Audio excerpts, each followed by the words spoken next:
2022 I'm here. EC business meeting to order. If I'm not mistaken, Vito is not here, correct? I believe he was not going to be here. So Natalia, can you just? Vito said he's gonna listen in. Okay, I don't see him here. So Natalia, can you take roll call, please? Sure. Hi, everyone. How are you doing? Hey, Gata. Okay. Hey. Steve Stowe. Here. Jennifer Hu. Here. Elizabeth Chan. Here. Like you said, so we'll wait and see if Vito logs in. Here. Marie Brugueras. Here. Ah, there you are. Okay. Gata Amin. Here. Great. Okay. Yona Isufi. Here. Li Ping Zhang. Here. Maya Rosenblatt. Okay. Wait, absent. Joyce C. Here. Kevin Zhao. Kevin's not going to make it. Okay. Okay. Thanks, Natalia. Before we begin, I just want to make a few administrative announcements. First, just a reminder, this is a public meeting and it is being recorded. Second, I want to announce that there are Spanish, Arabic, and Mandarin interpreters here tonight.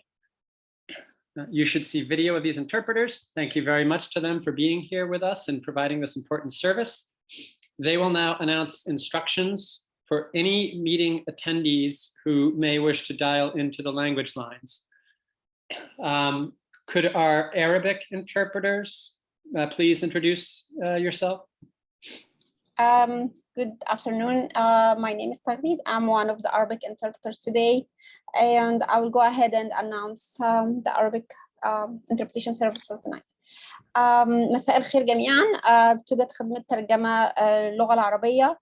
للاستفادة من الترجمة رجاء الاتصال على رقم 347 966 4114. Headphones on, right? Headphones. وللاتصال على رقم حجرة اللغة العربية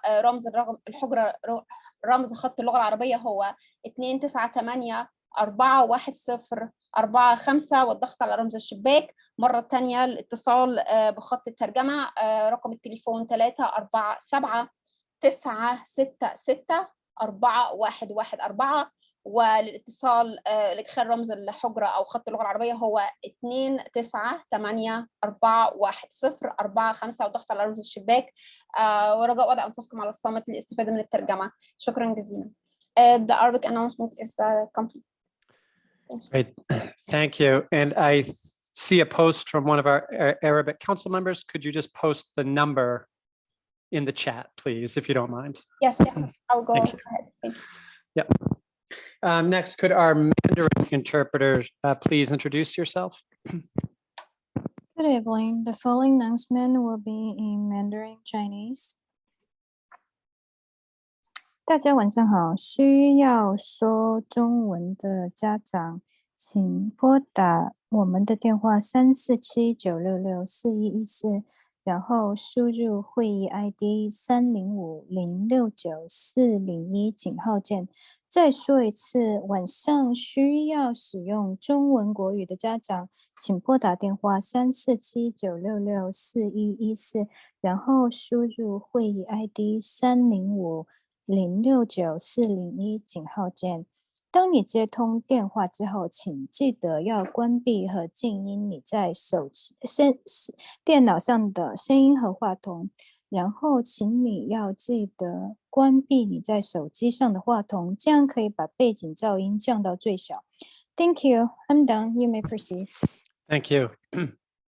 And finally, could our Spanish interpreters please introduce themselves? Good evening. The following message going to be in Spanish offering interpretation services.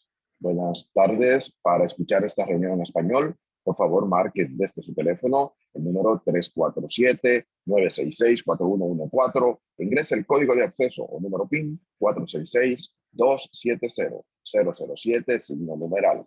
Una vez más, para escuchar esta reunión en español, por favor, marque desde su teléfono el número 347-966-4114 e ingrese el número PIN o código de conferencia 466-270-007, signo numeral. Si usted desea permanecer en este espacio virtual viendo la reunión en su computadora, le pedimos que por favor baje el volumen de sus altavoces y marque desde su teléfono el 347-966-4114, ingrese el número de conferencia 466-270-007, signo numeral. Por favor, les recordamos que las personas que estén en la línea en español deben mantenerse con sus dispositivos en modo silencioso o mute. Gracias. Thank you.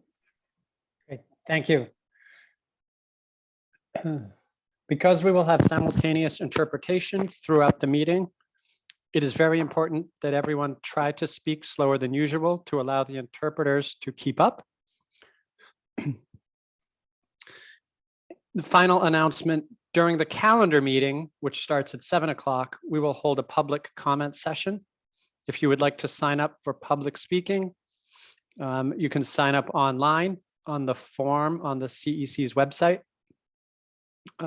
In addition, Natalia will post the link to the form in the chat. That's it for announcements. The agenda for the business meeting. Natalia, can you share the agenda, please?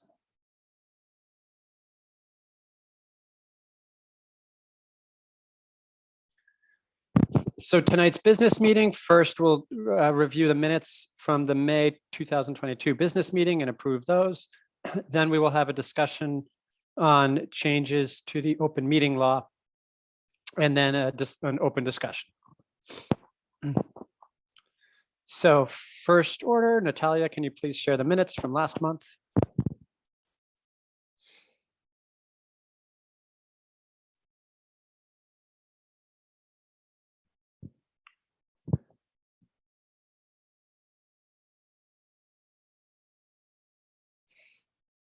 Everyone, please take a minute and review the minutes. If you see any changes that you would like to make, please share those.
Any changes to the business meeting?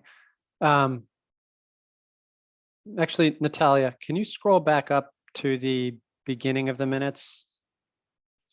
There is a change I think we need to make. It's minor.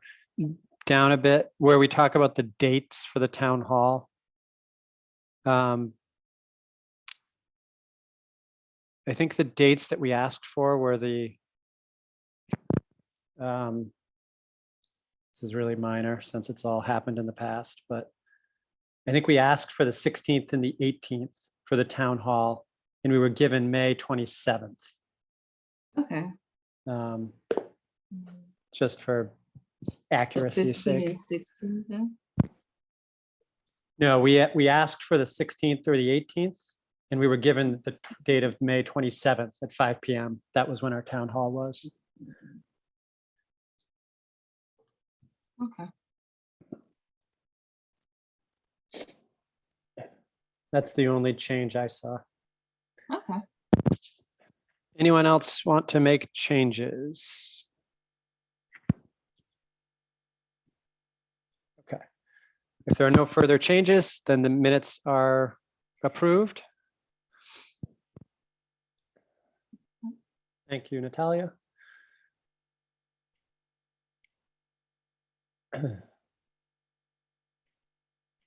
Okay. Natalia, did you want to now walk us through the open meeting law changes? You, Natalia, watched or attended the presentation, the webinar, correct? Yes, there is a lot of information. I forwarded the link to the video to council members. Because I am not a parent, I don't have a Nix account and I am actually unable to access it. So there are just like, so some of the few things that I kind of remember off the top of my head. Basically, they're saying that in order to have hybrid meetings in the future, the council is going to have to pass a resolution and change and amend the bylaws. And so this will probably take about like 2 months to put into motion. You know, you have to have one meeting where you discuss it and make the changes, and then the next meeting where you approve it. Virtual members will be marked as absent until it's put into place, and they must be identified, visible, and heard during the meeting. The minutes must reflect which members are virtual. And once the resolution and bylaws have been voted on, the guidelines will be posted on council websites. The meetings must be recorded, and the link to the website needs to be posted within 5 days. And this will be kept for at least 5 years. And exact transcriptions must be provided when requested. So the number of attendance for quorum will not change, but those 6 members must be in attendance at the physical location. So that's just like kind of like the baseline. When you watch the meeting link, there'll be a lot more. There are a lot of people and a lot of questions were asked. So that's it for me right now. So as of July, our meeting has to be in person. Yes. And subject to all the things you said. Anyone who can't make it will be marked absent. Right. Until we get this. Right, there will be like certain circumstances, you know, where someone is like really unable to make it to the meeting where they'll be allowed to participate. But generally everyone is expected to be in person. Okay. Did they talk about equipment, tech, hardware, technology, how that would be provided? Would that be provided by the DOE? Just what they had before, where the translators would go to the meetings. A lot of other AAs brought up that same issue because remember when we were doing it, the beginning of the fiscal year, we had a lot of trouble, with echoes in the auditorium and microphones not picking up what everybody was saying. So they were still going on with that and wondering like, how is this going to be improved with hybrid meetings? And from what I understood, there's not going to be much help provided technology-wise. Natalia, will they increase or add a little bit of money to the budget in order for us to purchase any equipment to do this? Not that I've heard of. They were talking about like one camera that's supposed to be really good, but that costs like a lot of money, like close to $1,000. So I don't know how this is gonna go. Steve Weezer, question for you. Yeah, Hey, do you know, will there be written guidance forthcoming from the DOE on all of this? my understanding is yes, because I've seen these things written up. I'm not sure if it's just being held up by legal or something to be sent. But I had thought it would go out today.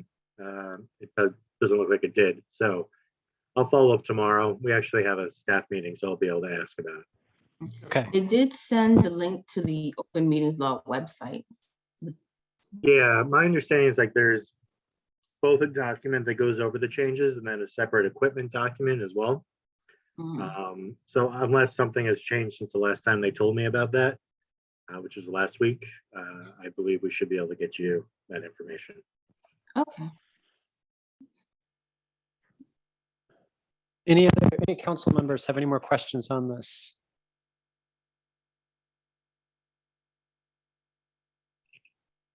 So we'll need 6 of us in person in July at a location to be determined to hold the meeting. Yeah. I her- know previously when I was with the last council, I started in December and they told me that they held meetings at a library in the summer. But for the 2019, 2020, we still held it at schools. So we still have the option there. Okay. Hi, everyone. If I can ask a quick question. If we go in person, would the time of the meeting still be the same at 6 p.m. or would it be considered to change the time frame? And I apologize for my voice today. Well, I think the timing of the meeting is left up to the council. We've always had our meetings at 6. I guess that would to allow people an hour to get to the location. But I mean, if you want to change, I believe it'll have to be written into the bylaws and voted on.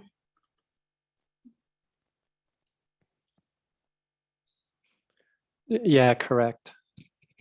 Like in the bylaws right now, it's actually written, business meeting starts at 6, calendar meeting starts at 7, but we would like to amend that. Correct, but as it stands right now, those are the current times.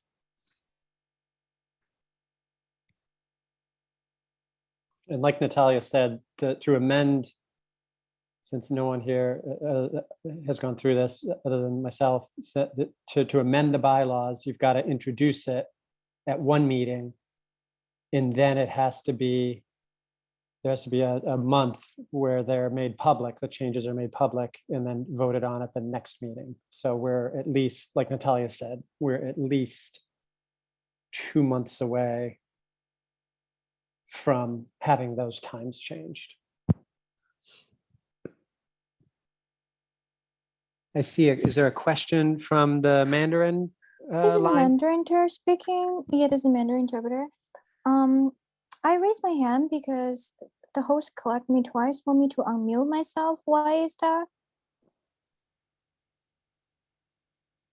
I'm not sure. Did Okay. anyone ask Yeah. her to Must Should be I a unmute? just- misclick. Should I just ignore it? Yeah, I think you can ignore it. I think you're good. Yeah. Anything else on the open meeting law changes? But yeah, Steve, just so everyone's clear, right? As of right now, right, July and August will be in person, basically how it used to, until hopefully in August you can amend the bylaws for September, right? So starting September 1st, or whenever your meeting is, you'd be able to have people participate remotely. 'Cause right That is now- my goal to, yeah, Yeah. like the July meeting is set, but then August, I would like to introduce the amended stuff, and then we can vote on the bylaws as a whole. Yeah, because just so everyone knows, like, in order to participate in July, you'll have to be in person. Like, And, yeah. and August. yeah, So- July and August, those two. Like, if you live stream it, right, you can, but people wouldn't be able to participate until those changes are made, is my understanding.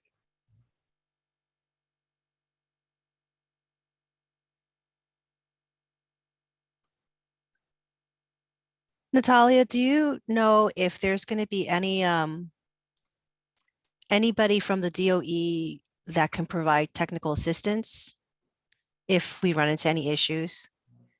I have no idea. Other AAs were asking about that. But basically, from what I've understood, it seems like we're kind of on our own, and DIIT would not be providing like in-person assistance.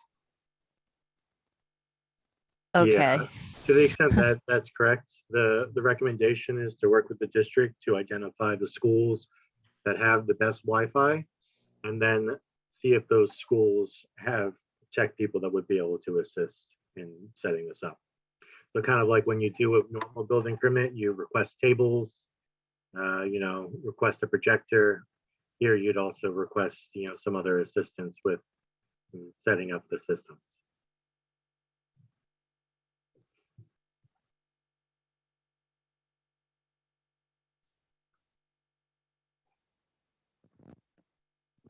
Okay, is everyone good on this for now? Let's move on. Open discussion. Are there any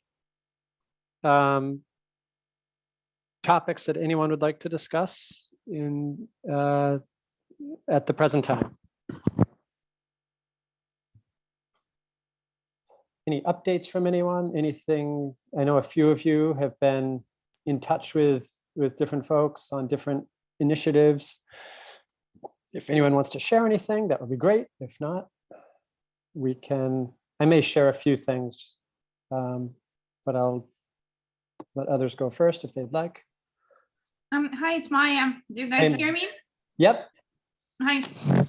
I just want to share that I'm trying to get engaged with coordinator for advanced for adult English language education within DOE. There is a person who coordinated. She is out on some family emergency. Otherwise, I would bring her in to speak here. And my goal was to identify opportunities for parents to learn English remotely in the summer. So I'm going to stay on it, and I'll let you know what I learned. And I see you, Steve. You see that? Yep. I'm gonna Great. stay on Thanks, it. Maya. That's great. Yeah.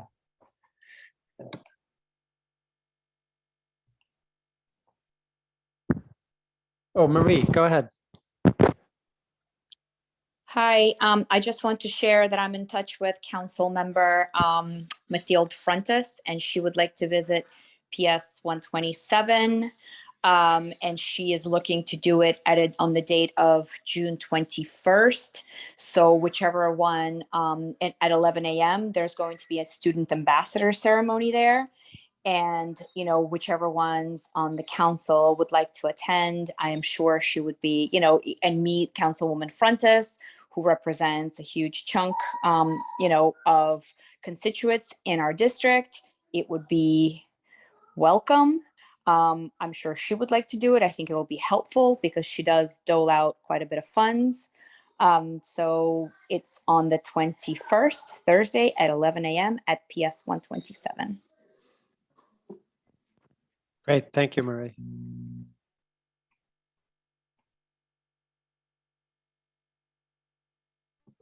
Steve, if I may, I just have a question. I received multiple complaints from parents that the principal of one of my schools is very unresponsive.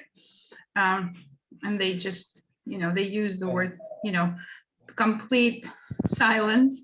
So is there anything that I can do for them? Is there anything to kind of break this wall and Yeah, district office. This is definitely go to district office. Maybe start with Bill Chin on that one. But I'm sure superintendent would be happy to help out if it's necessary. Thank you.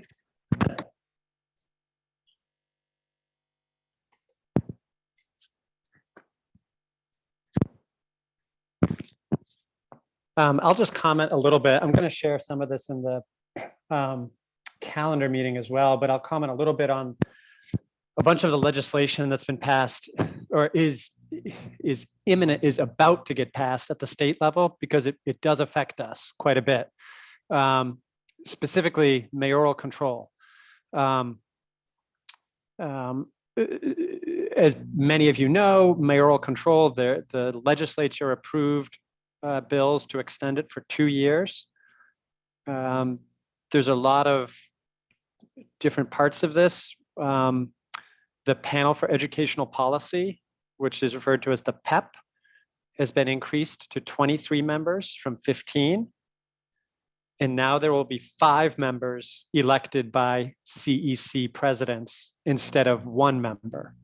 If you guys all remember, just a few weeks ago, we were talking about, I was asking you who we should vote for our representative. That election happened. Tom Shepard won. But now that entire election is basically meaningless, because as of August, there will be all new representatives voted on by CEC presidents, by CECs. So the way it's going to work is every borough is going to have 1 representative. So all the CEC presidents in Brooklyn will vote on a representative to the PEP. And the DOE, they have to come up with regulations, rules for how to do this by July 15th. And then the election has to happen and the new members take office August 15th. So that's going to be something we're going to see more emails about in the next few weeks. So I just want to make sure everyone understands and no one gets confused, since we just did, and it is confusing because we just did an election, but that's all meaningless now, and there's going to be a new election. So stay tuned for that. I'm just going to see a few other, there were a number of changes made to CECs, by the way. The number on CECs, they're adding a parent, a voting member. It has to be a parent with a student in District 75. They're also adding 1 student member. This is something that we've never had in our council's first year. We've never had a student member, but officially we can have a non-voting student member. And now there will be 2 non-voting student members. There is a provision in the law that the DOE must provide written responses to all resolutions passed by CECs within 30 days. So that's nice to see. There was also a provision that the CEC representative is now a required member of the district leadership team, as opposed to an optional member. And those 2 things are both things that we supported in our resolution. For superintendent hiring, there is now a provision that there will be interviewed a minimum of 3 candidates. There was also a provision put in there that CECs are now going to be consulted when hiring parent coordinators at schools. So similar to the superintendent consultation, if there's a parent coordinator hiring, and similar to principals when they get hired, now parent coordinators will go through a CEC interview process. And there's, anyway, those are some of the highlights, I think, that are most interesting for right now. Any questions on any of that?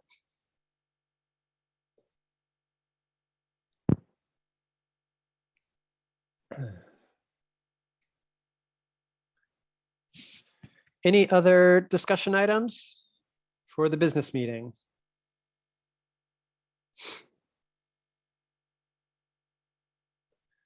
Going once, twice. Motion to adjourn. So the calendar meeting will be at 7 o'clock. Seconded. Yeah, motion to adjourn, seconded. All in favor? Aye. Aye. The calendar meeting will be at 7 o'clock. So please, everyone, join us then. Thank you. At the same link. Thank you. You good? Okay. That's Thank record. Okay. It's now 7 o'clock. I will call the June 2022 CEC 20 meeting to order. Vito, I see you here. Are you here?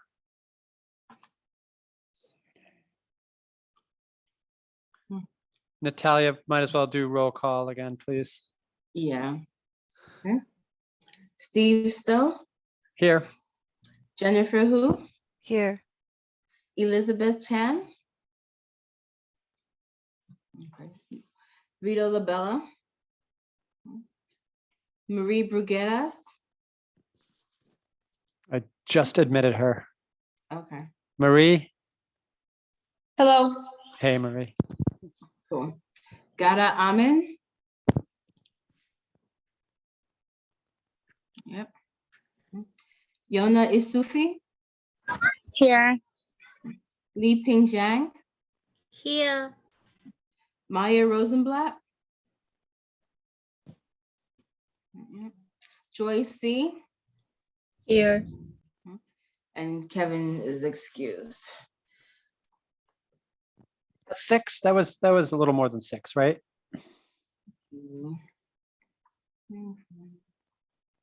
Yeah. Yeah. Okay. Do we want to try? I see Vito's name in here now. Vito, can you hear us? I can. Okay, so you're here.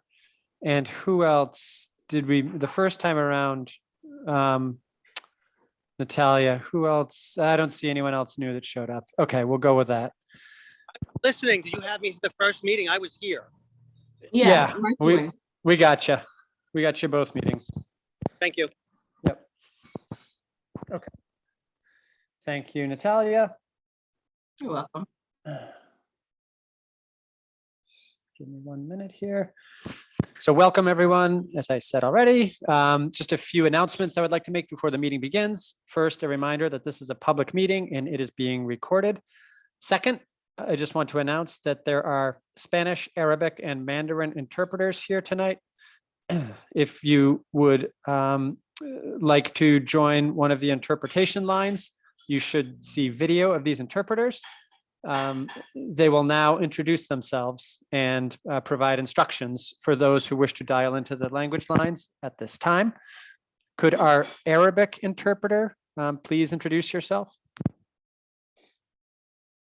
Good evening, everybody. My name is Salwa Abdullah, one of the Arabic interpreter. I need to make announcement for Arabic line. Okay. مرحبا. معكم الترجمة، خط الترجمة للغة العربية. أرجو الاتصال على الرقم 347-966-4114 وإدخال الرقم التعريفي 294441 ورمز الشباك، ووضع أنفسكم في وضع الصامت لتتمكنوا من الاستفادة من هذا الاجتماع، وستتاح لكم الفرصة للمشاركة مرة ثانية للاشتراك في خط الترجمة للغة العربية. أرجو الاتصال على الرقم 347-966-4114 الرقم التعريفي 29841045 رقم علامة الشباك وشكرا. The announcement is finished. Thank you. Thank you. Could our Mandarin interpreter please introduce yourself? Thank you.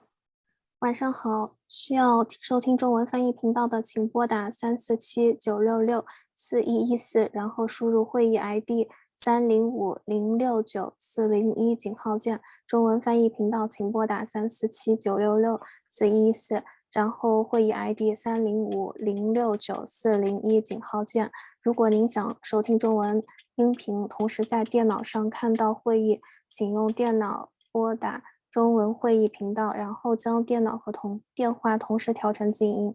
再说一遍，中文翻译频道请拨打347-966-4114，然后输入会议 ID 305-069-401井号键。谢谢 ，Thank you. Thank you. And could our Spanish interpreter please introduce yourself? Good evening. The following message is going to be in Spanish offering interpretation services. Buenas tardes a todos, bienvenidos. Si desean escuchar esta reunión en español, por favor, marque desde su teléfono el número 347-966-4114 e ingrese el código de conferencia 466-270-007 signo numeral. Una vez más, para escuchar esta reunión en español, por favor, marque desde su teléfono el número 347-966-4114 e ingrese el código de conferencia 466-270-007 signo numeral. Si usted desea permanecer en este espacio virtual viendo la reunión en su computadora, le pedimos que por favor baje el volumen de su dispositivo y marque desde su teléfono el 347-966-4114 e ingrese el código de acceso 466-270-007 signo numeral. Por favor, asegúrese de, en el transcurso de la reunión, mantener sus dispositivos con el micrófono apagado o en silencio. Gracias. Thank you. Thank you. And thank you again to all of our interpreters for being here and providing this very important service. Just a reminder, if speakers could try to remember to speak slower than usual during the meeting to allow interpreters to keep up. Third announcement, during the calendar meeting, we will hold a public comment session. If you would like to sign up for public speaking, you can sign up on the form online on the CEC's website at cec20.org. In addition, Natalia has posted the form in the chat. We will also take comments from participants on the language lines. And finally, if you are calling in using your phone, press *9 and Natalia will unmute your line. That's all for administrative announcements. I just want to take a moment to recognize some of our guests who are here tonight. We have Marie Burrow, a Senior Grants Officer, joining us for a presentation. As always, we have Superintendent Dr. David Preda with us here tonight. In place of CSA representative, as Jane Marie Kapatakis, we have Lisa Fernandez here with us tonight. And we thank you to all participants, of course, for joining us at our monthly meeting. And now I'd like to go over the agenda for the calendar meeting. Could you share that screen? So first order of business will be approval of the May calendar meeting minutes. Then we will have a presentation on federal stimulus funding and contracts for excellence. That will be led by Marie Burrow. Then report from Superintendent Dr. Preto, Council President report, approval of the annual superintendent evaluation, and then public speaking.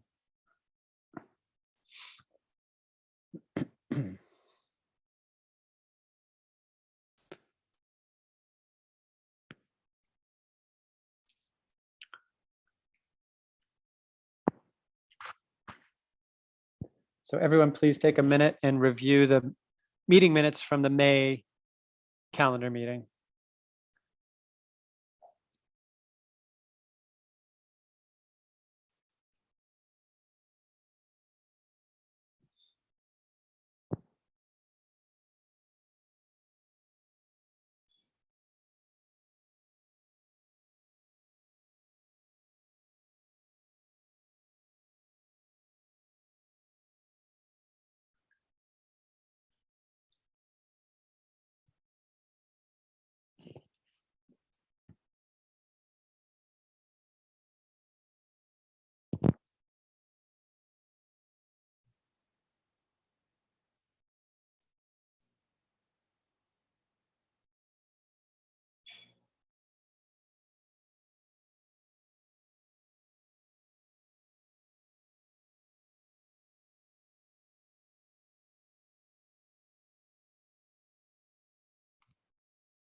Were there any changes to the minutes from the May calendar meeting?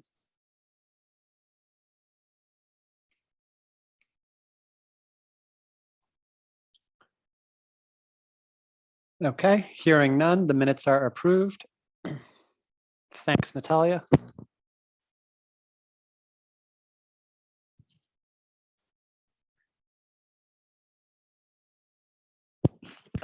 I also want to take just a quick second and just recognize another attendee at the meeting tonight. We're joined also by, and I'm not going to pronounce this name correctly, Giovanni Piquant, who is the Community and Education Liaison for City Council member Rita Joseph, who is the Chair of the Education Committee on City Council.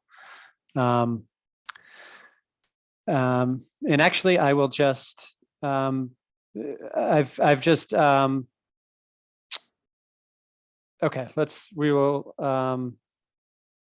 I'd like to make a motion to allow Giovanni to just say a few words on behalf of Councilmember Joseph, which we always like to do when we're joined by elected officials. Is there a second to that motion?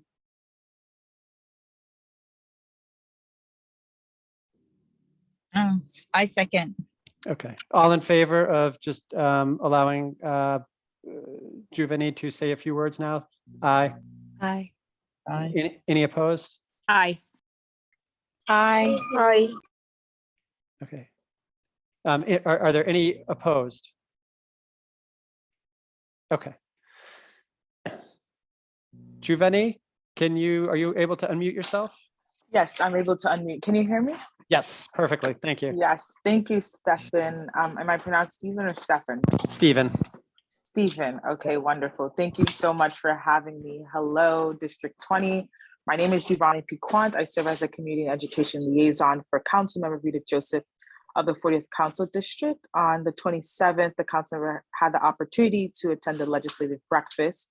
And she was very excited to meet some of you all and some of the great educators and leaders in your school community. So we had lots of fun there. And thank you so much for inviting me. I've been listening in, excited to hear and all the great work that you all are doing. And Councilmember is deep in the budget season right now, fighting for our schools. So she's extremely busy. And unfortunately, she could not join tonight's meetings because she's deep in budget meetings. So she sends her regards and love and thanks you all for all the work that you are doing for schools on behalf of District 20. Great. Thanks so much, Giovanni. Natalia, Marie is here, correct? I am here. Marie, no, different Marie. Marie, sorry. Marie Burrow. Marie Burrow. Marie Burrow, are you here?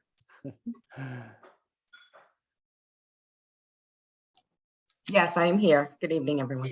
Hi, Marie. We're happy to have you. Thank you so We'll now much. turn it over to you for a presentation on fair student funding and contract for excellence.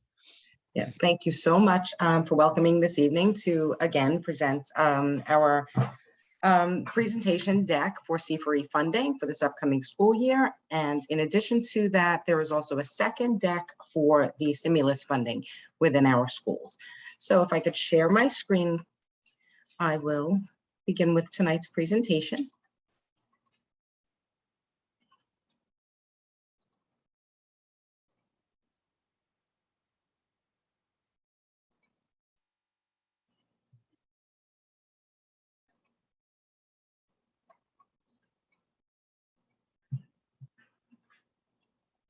Okay.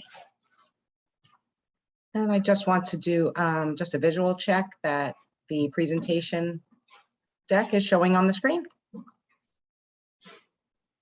Yes. Yes. Great, thank you so much.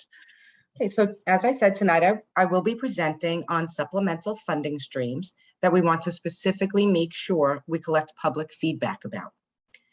These streams supplement the main source of funding for our schools, which is fair student funding. The first deck is about contracts for excellence funding, which is a state funding stream that has existed for approximately 15 years. Longtime CEC members know that we typically bring this to you in the fall, but we want to make sure you get a head start this year so feedback can be collected before the school year begins. The second deck is about federal stimulus funding, which we are using on a variety of initiatives to ensure we can address academic recovery following the pandemic, among other priorities. Contracts for Excellence funding is a state funding stream which has existed since school year 2007-2008. Approximately $531 million in New York City school funding is subject to the requirements of Contract for Excellence. The New York State Commissioner of Education has set the amount of C4E funding at $531 million annually since school year 2011-12. C4E is a subset of the total state foundation aid amounts that is allocated to New York City. Foundation aid is New York State's primary funding stream to school districts. Unlike foundation aid, C4E may only be spent for certain purposes and is subject to additional allocation requirements and monitoring, as set forth in the C4E legislation and the New York State Education Commissioner's regulation. C4E funds must be distributed to schools that meet certain requirements and must be spent by those schools in designated program areas, as set forth in the Contract for Excellence legislation. Schools should use these funds to meet their overall educational goals as outlined in the school's comprehensive educational plan. Funding is allocated to schools based on needs weights published by the New York State Department of Education that accounts for the number of students in specific categories attending schools.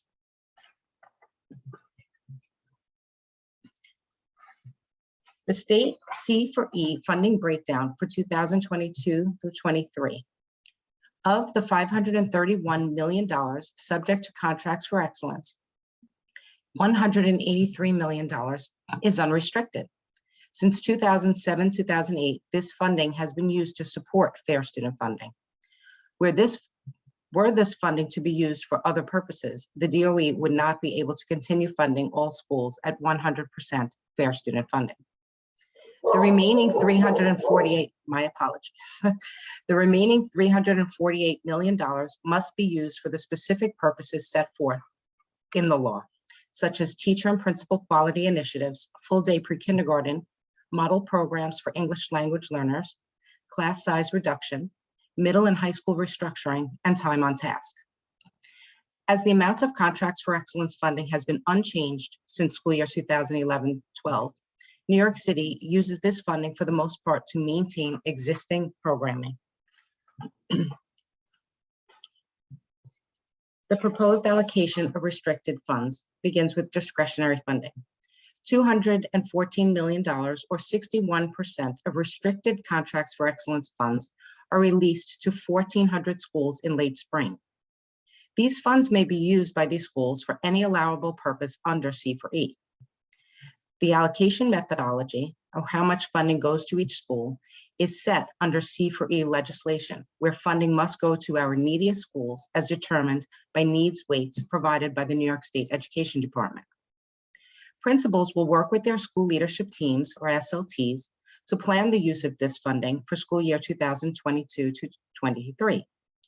They may choose to change the use of the funding or to maintain existing staffing positions or programs that were funded in school year 2021-22. Targeted and maintenance of effort. $134 million or 39% of restricted funds will be targeted for specific programs and will maintain these existing programs. Schools receiving allocations were chosen based on overall student need and capacity to carry out the specific program. The breakdown for these funds is $90.7 million to integrated co-teaching classrooms, $30 million to summer programming, $9 million for full day pre-K, and $4.7 million for autism spectrum disorder classrooms.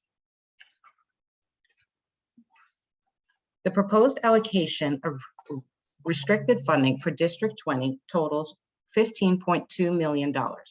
The breakdown of funding is $10.3 million for discretionary, where schools may spend on allowable program areas. $3 million, which is targeted and schools must spend on specific purpose of ICT. $0.1 million targeted as well, and schools must spend on the specific purpose for pre-kindergarten. $1.8 million for summer programming, which falls under our category of maintenance of effort. The timing of CFRE engagement. The way in which schools utilize CFRE funds is subject to consultation with stakeholders. This is achieved through public engagement at each district CEC and at borough hearings, as well as public comments submitted to the DOE. In alignment with the Chancellor's deep commitment to public engagement, the DOE is meeting with stakeholders months earlier than in prior years. Feedback is collected from this public process and considered in planning funding utilization.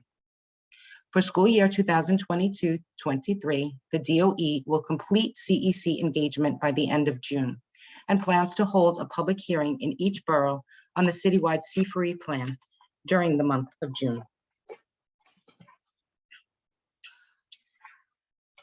This next slide shows the deadline for submitting public comments, which is July 5th, 2022. And there is an email address for educators, parents, and all other members of the New York City community to submit their comments by email. Public feedback is taken into account over the coming weeks as they continue to develop a citywide contract for excellence plan. I will pause for a moment for anyone who may want to note the email address.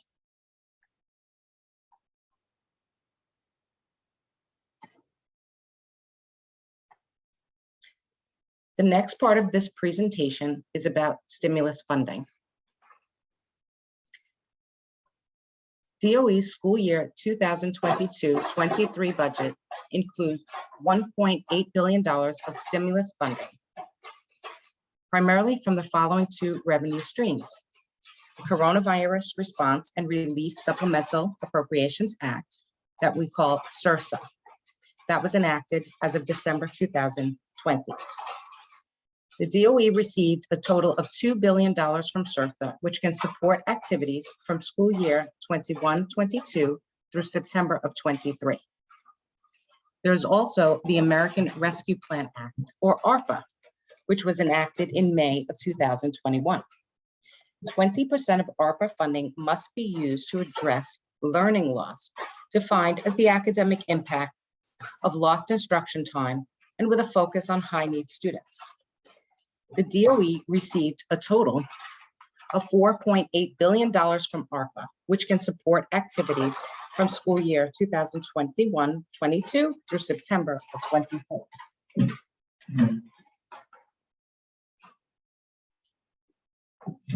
As part of the executive budget in April, Mayor Adams and Chancellor Banks announced their plan for stimulus funding. Major new initiatives directly supporting school budgets in the 2022-23 school year include $176 million in additional funding on top of an existing $60 million investment to support Summer Rising, and $160 million direct to school budgets to support schools with enrollment declines. As part of the executive budget in April, Mayor Adams and Chancellor Banks announced their plan for stimulus funding. Their new priorities include $49 million for contracted school nurses, $33 million to expand career pathways programming, $11 million to expand bilingual education classes and supports, $11 million to expand parent engagement and translation and interpretation services, $10 million for new digital teaching and learning experiences, $9 million for CBO provided violence interruption activities in high need schools, $7 million to expand literacy and dyslexia programming, and $2 million to expand gifted and talented programming. Together, this becomes over $1 billion of stimulus in FY 2023 to directly support school budgets. In addition to the $236 million in new investments in Summer Rising and the $160 million supporting schools facing enrollment declines, the DOE is continuing the following investments within school budgets: $456 million for 3K expansion, $225 million to support academic recovery activities and special education recovery services, $79 million to support social workers, guidance counselors, and school psychologists.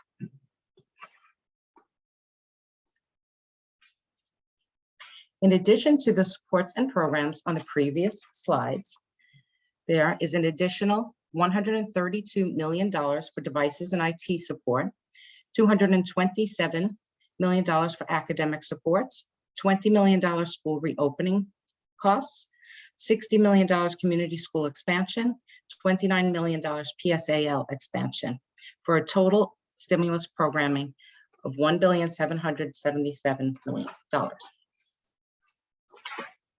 Stimulus funding is prioritized for special populations in New York City public schools. The $225 million in academic and special education recovery funding is based on student enrollment with additional weights to target schools with students in foster care, students in shelter, students in temporary housing, ELS, students with disabilities, and high needs students. $71 million of our academic support budget is targeted specifically at special education pre-K. Our $60 million investment in community schools is targeted at schools with high needs, including large populations of students in temporary housing. The mayor has announced an additional $11 million for bilingual programming this year under ARPA. The next step for stimulus funding. Yet again, we have email addresses and contacts, as well as links to access the PowerPoint deck, so that you'll have that information readily available for any of your questions or comments. On the next page is a combination lists both email addresses for you, the Contract for Excellence mailbox, as well as the stimulus funding mailbox. I will back up so you can see the PowerPoint deck access link and pause for a moment so you can note that information.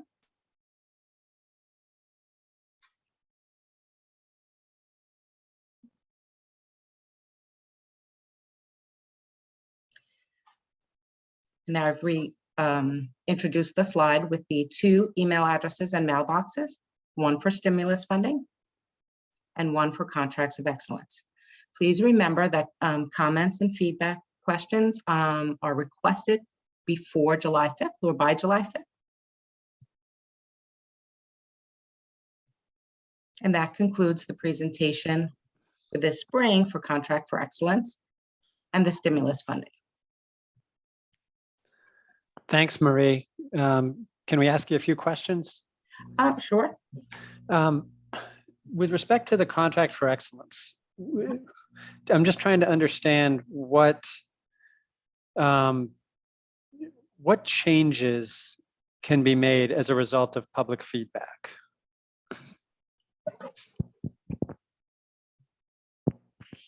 Changes in what respect? The allocations that are going to? Sure, yeah. As to the PowerPoint does briefly touch upon the fact that the allocations are based on needs weights that are set by the New York State Education Department. So the allocations do come not arbitrarily, but they come through those weights that have already been defined. So a primary focus of doing this this early is because as the school's comprehensive educational plans are being worked on at this time, there's more of an opportunity for input on the funds that the school has and what programs they can support. Of course, there were those limitations to the C4E umbrella programs, but schools do have more of an input earlier on than we do when we do this in the fall and we look back and see how that's already scheduled. So this information is hopefully giving enough to the parents and committees to use that when working on the CEP. So just so I understand, the amount in the categories will not change. The allocations to the schools are based on the New York State Education Department weights. Right, I understand. It's all a formula. And so what are the decision what should parents and what should we and parents and SLTs be thinking about as far as targeting our feedback, right? Like the public feedback should focus on, obviously we can't say change the allocation, whatever, because it's all set by formula, but we should be focusing on what for coming up with feedback. Well, if there were questions or comments to be made about the allocation, I'm sure that can certainly be included. Okay. I don't think that your comment should be withheld. They may or may not change the future of the formula behind it, but your comments are welcome. So you can definitely include that comment, or if you had questions about specifically what the weights are and why they are what they are. Sorry, let me just rephrase. I'm not suggesting comments about that part of it. I'm saying what should we be focusing on? Because it sounds like that's all set by law, as you point out. What are the most beneficial things to focus on for sort of feedback into this process? And who does the feedback go to exactly? The feedback, the address is at Central, to my understanding, and the budget office, I would assume, would be involved in it, in helping Okay. to answer those questions. But feedback it's a personal decision. If there was a question or comment, something diving deeper, it is based on your own individual questions or concerns, No, not a suggestion for what should be included. let me ask this way then. You mentioned the SLTs in the schools are using this as they prepare the budget for the fall, right? Absolutely. As And- inquiry is included to support school needs, as long as it's within the C4E guidelines. Right. And so for a given school, for any given school, we can take a look at, I'm assuming all the numbers on this are all available online on the, was it Galaxy website? On the New York City Department of Education homepage, if you do a search for a school, you can see the school's allocations for each school year. And so if we say, all right, so my school has whatever, $50 million in C, I'm making this up. Actually, it won't be that much for any one school. It'll be less, but 500,000 in C4E funding. Okay. We can take that number and sort of talk to the school and say, okay, you guys have 500,000 in C4E funding targeted in these categories. Then from there, what does the thought process go? Is it like what programs exactly we want to be spending it on? What vendors? What time frame? I'm just trying to think about how this sort of hits the ground, if you will. How this money and sort of this conversation that we're having now, is really made tangible. Right. So let's pull up the page that talks about the programs that the funds must support. Yep. And these are probably something every school for the most part would experience, maybe not pre-kindergarten program in a middle school. But the CEP definitely addresses and talks about how this funding will support the needs within the school. And it is through these initiatives that the funding will follow. Or the funding would support. So the teacher and principal quality, model program for English language learners, the full day pre-K, of course, class size reduction, time on task.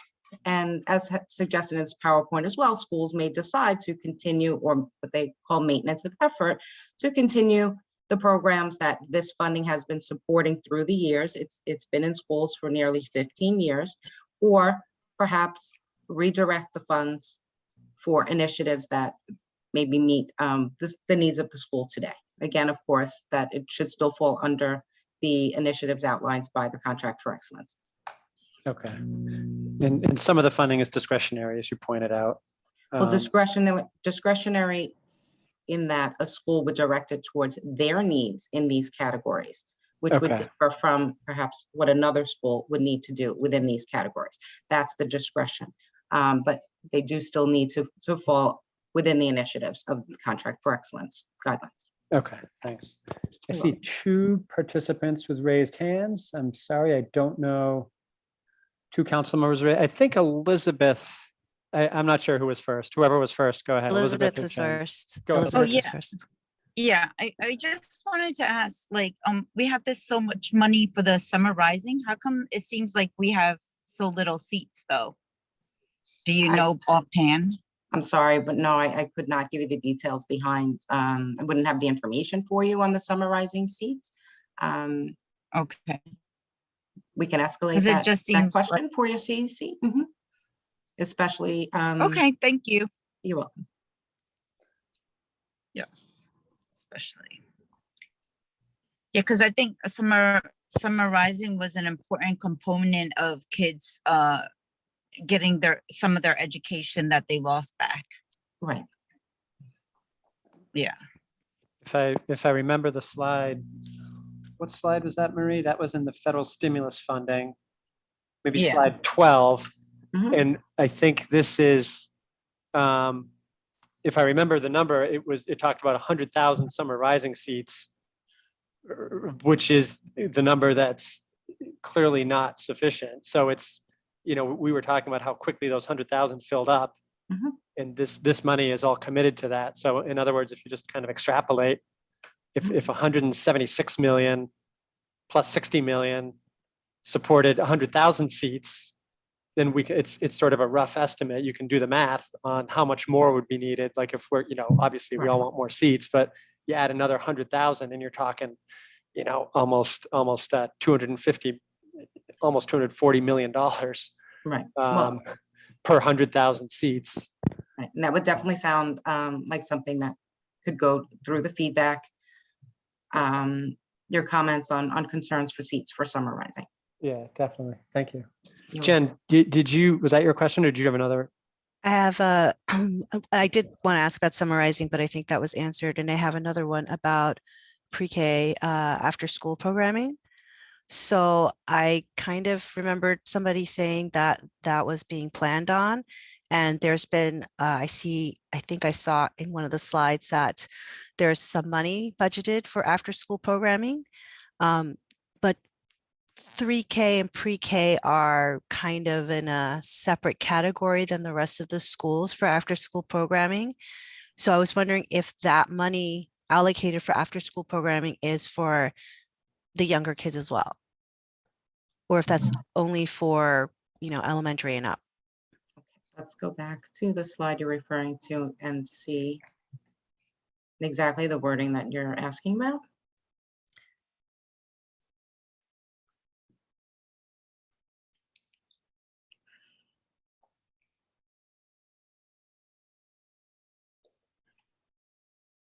Okay, do you see where your question came from at this point? Because we really didn't discuss. Might have been There's slide no large section 13. on an after-school initiative. Was it slide 13? Well, that's under the stimulus package. No, I guess I don't see it there. I'm sorry, it was sort of like a one-line thing that I saw, but it's something that we've been sort of talking about on and off for a year, and I would like to see, I'd like to see it happen, right? Right, and again, that is a feedback comment that is excellent to submit, that this is a need that you feel should be addressed. Yeah, a lot of parents who work can't, really get their kids at 2 or 3 o'clock at times. So it would be great if they also had an after school option for those younger children. Right, I understand. Thank you. You're welcome.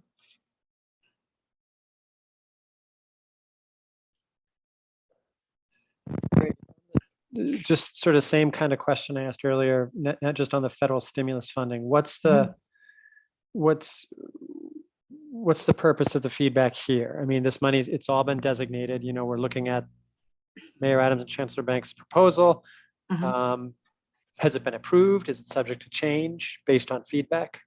Well, let's go to.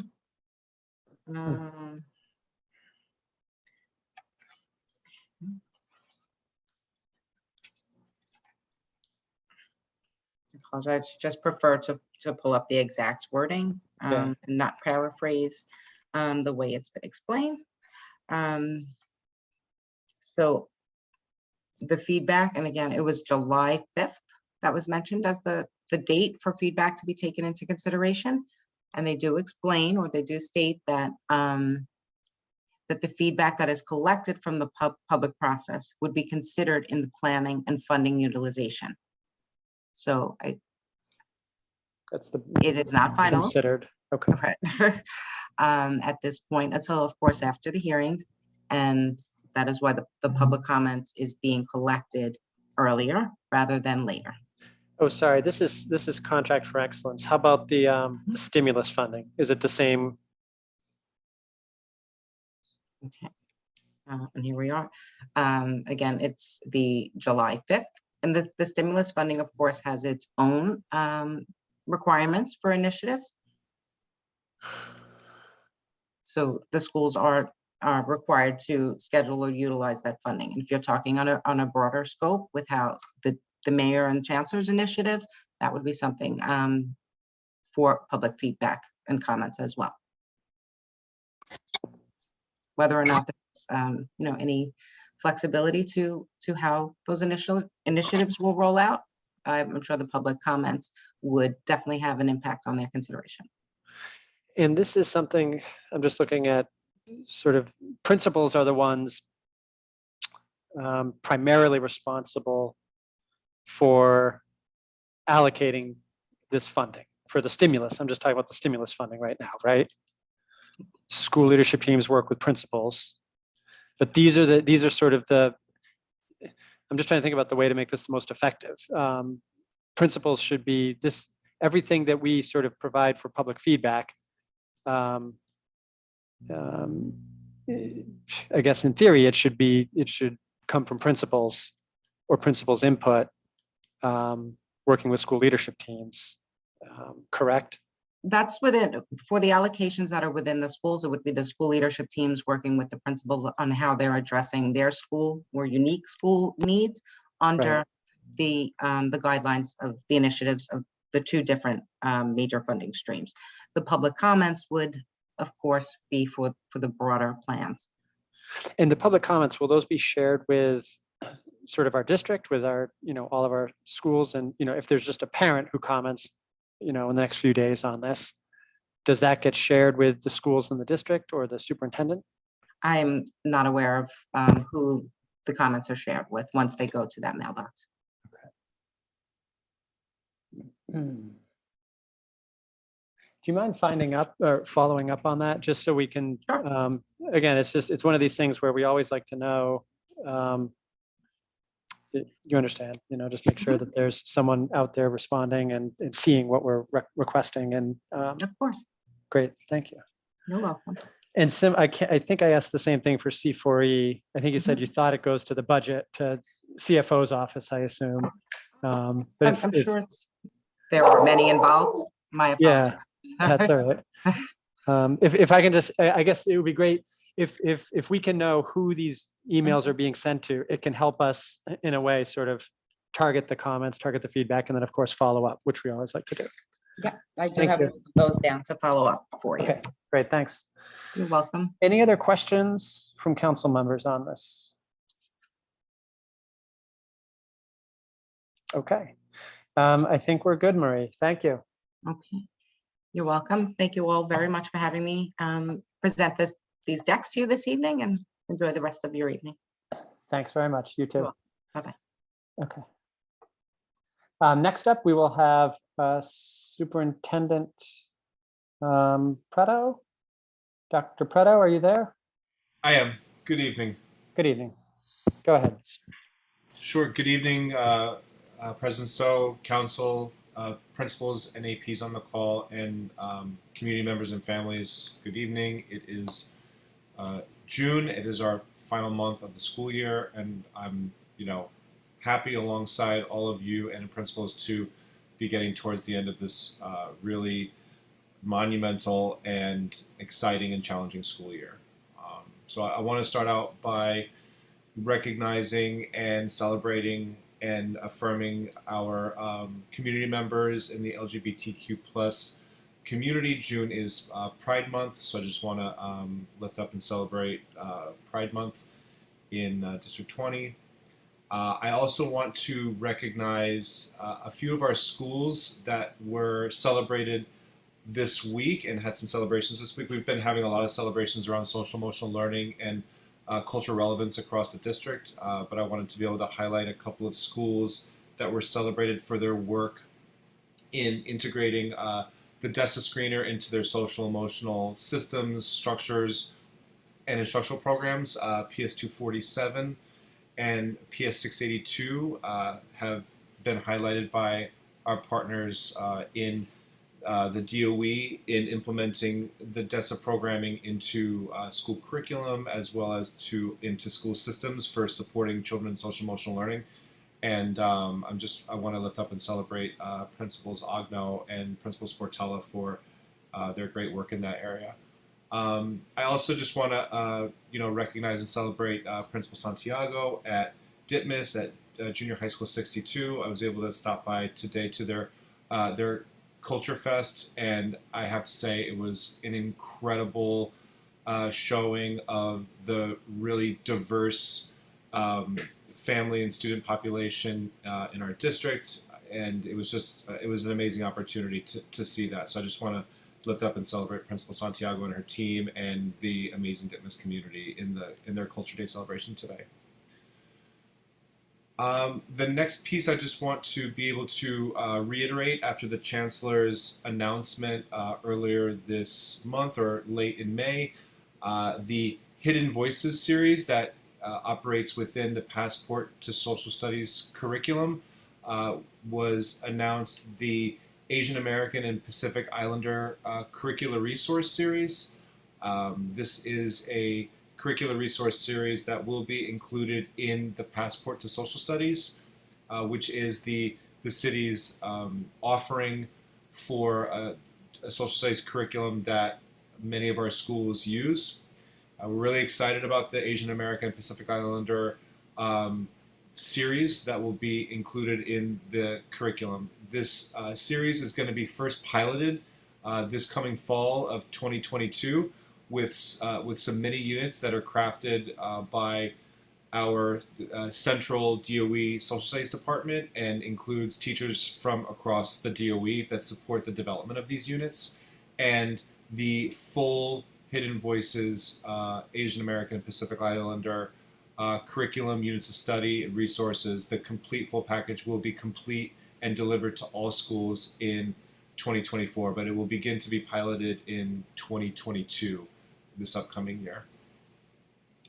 And I just want to, on that note, just congratulate and thank all of our District 20 schools who coordinated a series of events across the month of May, celebrating Asian American and Pacific Islander Month.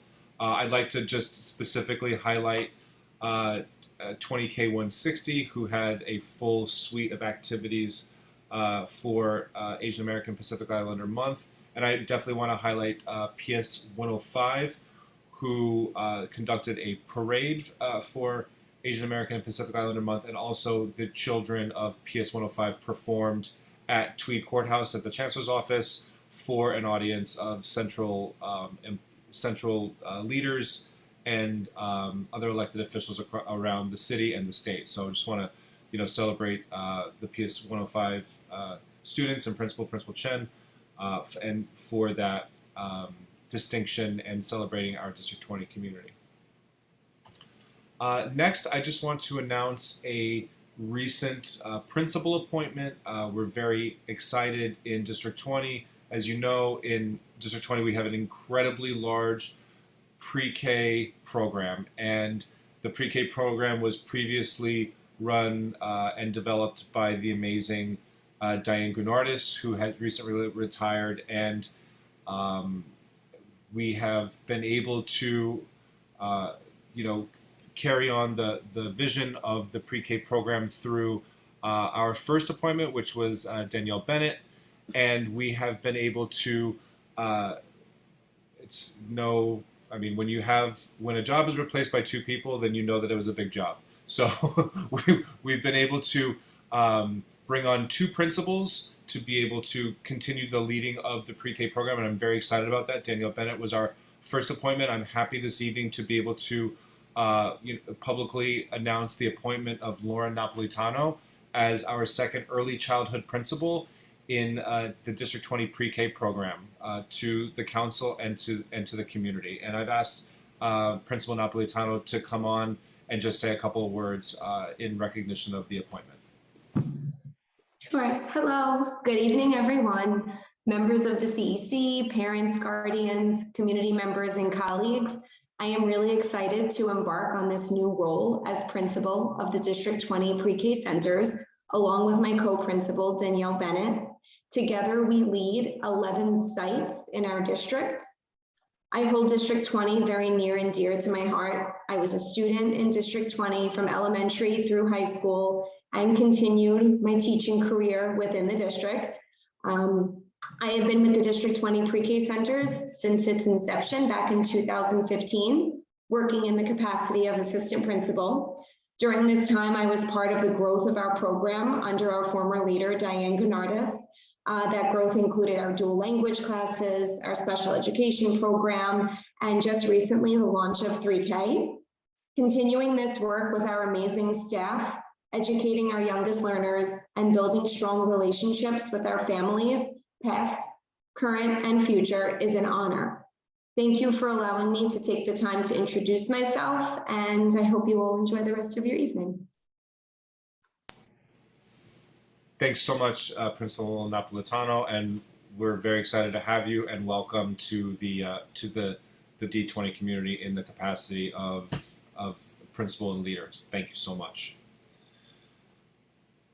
I'd like to move now to a review of our data for the end of the year. So at the last meeting, I did share that we had begun in the middle of May to conduct our final end of year screeners in iReady and Acadience and start to analyze our district-wide data in comparison to the goals that we have set in the district leadership team for our end of year goals. So this evening I'll do an overview of our district-wide data, and so I'm just going to share my screen here really quick to go through a couple of slides.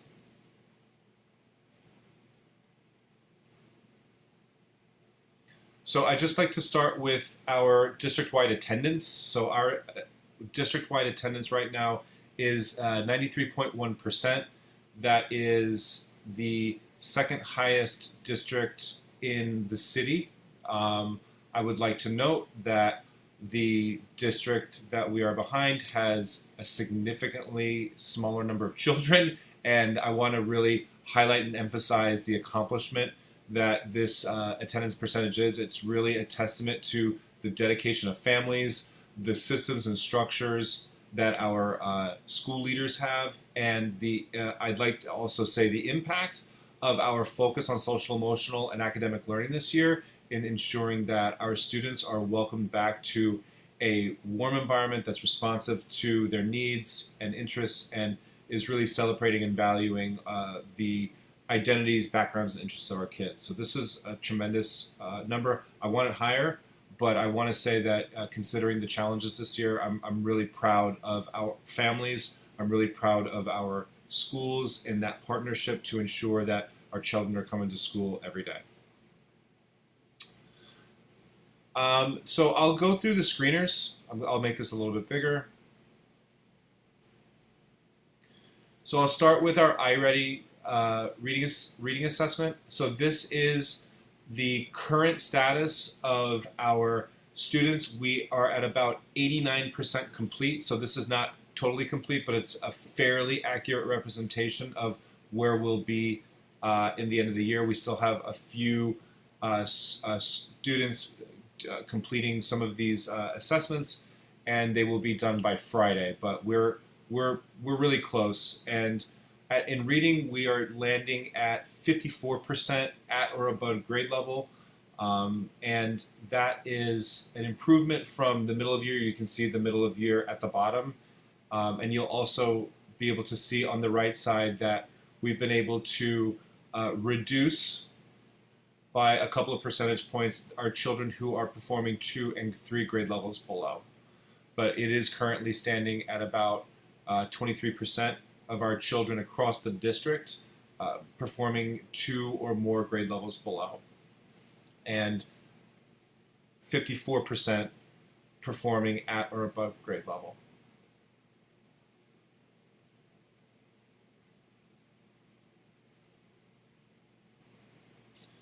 In math, we'll see that our students have made a little bit more progress in this area, and currently are sitting at 57% at or above grade level in math. And if you look over to the right side, there is a smaller number of children who are performing 2 or more grade levels below. We're looking at 14% of our students in the district. So there's been a tremendous amount of growth made in math between the middle of year screener and the end of year screener. And we're just very excited for all the hard work our teachers, principals, parents, and kids have put into this. I'm really proud to be able to show the data to reflect that impact and that effort. So just to summarize, right now, currently, we're looking at 54% at or above grade level in reading, as measured by iReady, and then 57% at or above grade level in math, as of according to the iReady assessment. In early childhood literacy, I don't have as nice of a representation as I do in iReady, but we have been focusing on our second graders as a measure to see how our early childhood children are doing, especially coming back from the pandemic. Our second graders were our children who were in kindergarten when we went remote in March 2020 and spent their entire first grade year primarily remote and in blended learning. So we felt like this was an important group of children to focus in on to see how we were doing in response to returning from the pandemic, as well as acknowledging the very fluid nature of literacy development in the early childhood grades. In the early childhood grades, kindergarten and first grade, children do not progress all at the same pace, and because of that, it can be a little misleading to see how they're doing at different points in the year in kindergarten and first grade as a large group, as a district-wide group. However, we do feel that second grade is a closer place that we can get to in terms of determining the impact. So currently, 62% of District 20 second graders are performing at or above benchmark as measured by the Acadience literacy screener. This is the screener that is used in grades kindergarten, first, and second grade in all District 20 schools during the same benchmark as the iReady assessment. So we're currently at 62%. When we looked at this benchmark in the middle of the year, it was at 64%. So this is something that we're going to be looking very closely at in terms of how we can support the 38% of children who are performing below benchmark as they enter into the third grade year, especially considering that the demands of literacy change greatly between second and third grade. And because of this, we're going to really be looking closely at our district-wide plans and school-based plans for how to support children who are entering into the third grade below benchmark in reading.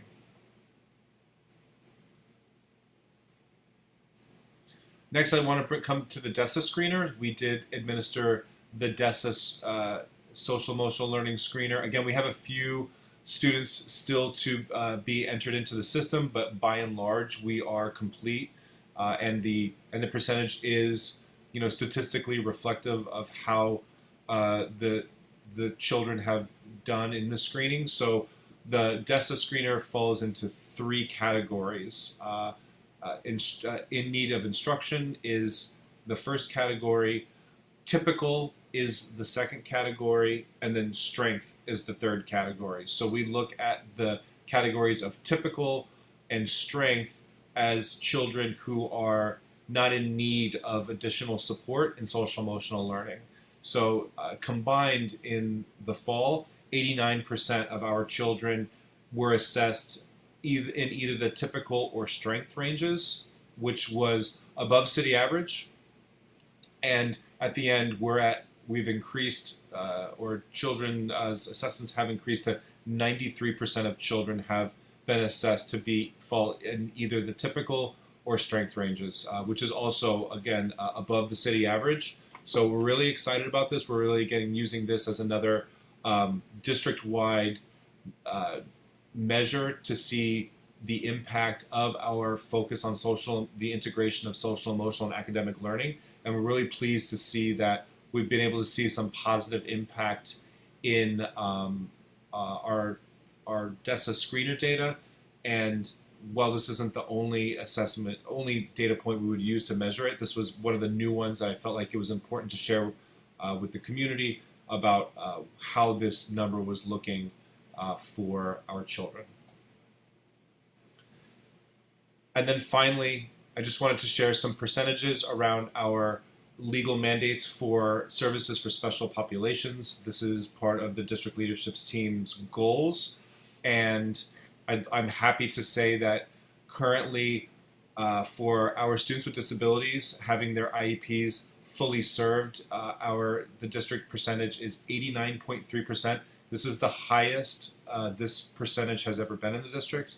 And our goal is 90%. So we're still working in the last weeks to see how it's possible to do so. But I'm pleased to see it at this number. We will continue working with schools who have demonstrated areas for growth to ensure that we are above 90% next year, and we're able to, more closely and accurately fulfill that legal mandate for all of our children in District 20 by serving their IEPs fully. But we're very, very focused on this, but I'm happy to say that we have been able to move the needle here and increase. And it's been a combined effort with our principals, their IEP teachers, special education liaisons, and the support from our borough office and our administrators of special education. So we're doing a great job, as well as all of our assistant principals who are typically leading this work in the schools to ensure, along with our IEP teachers and special education liaisons,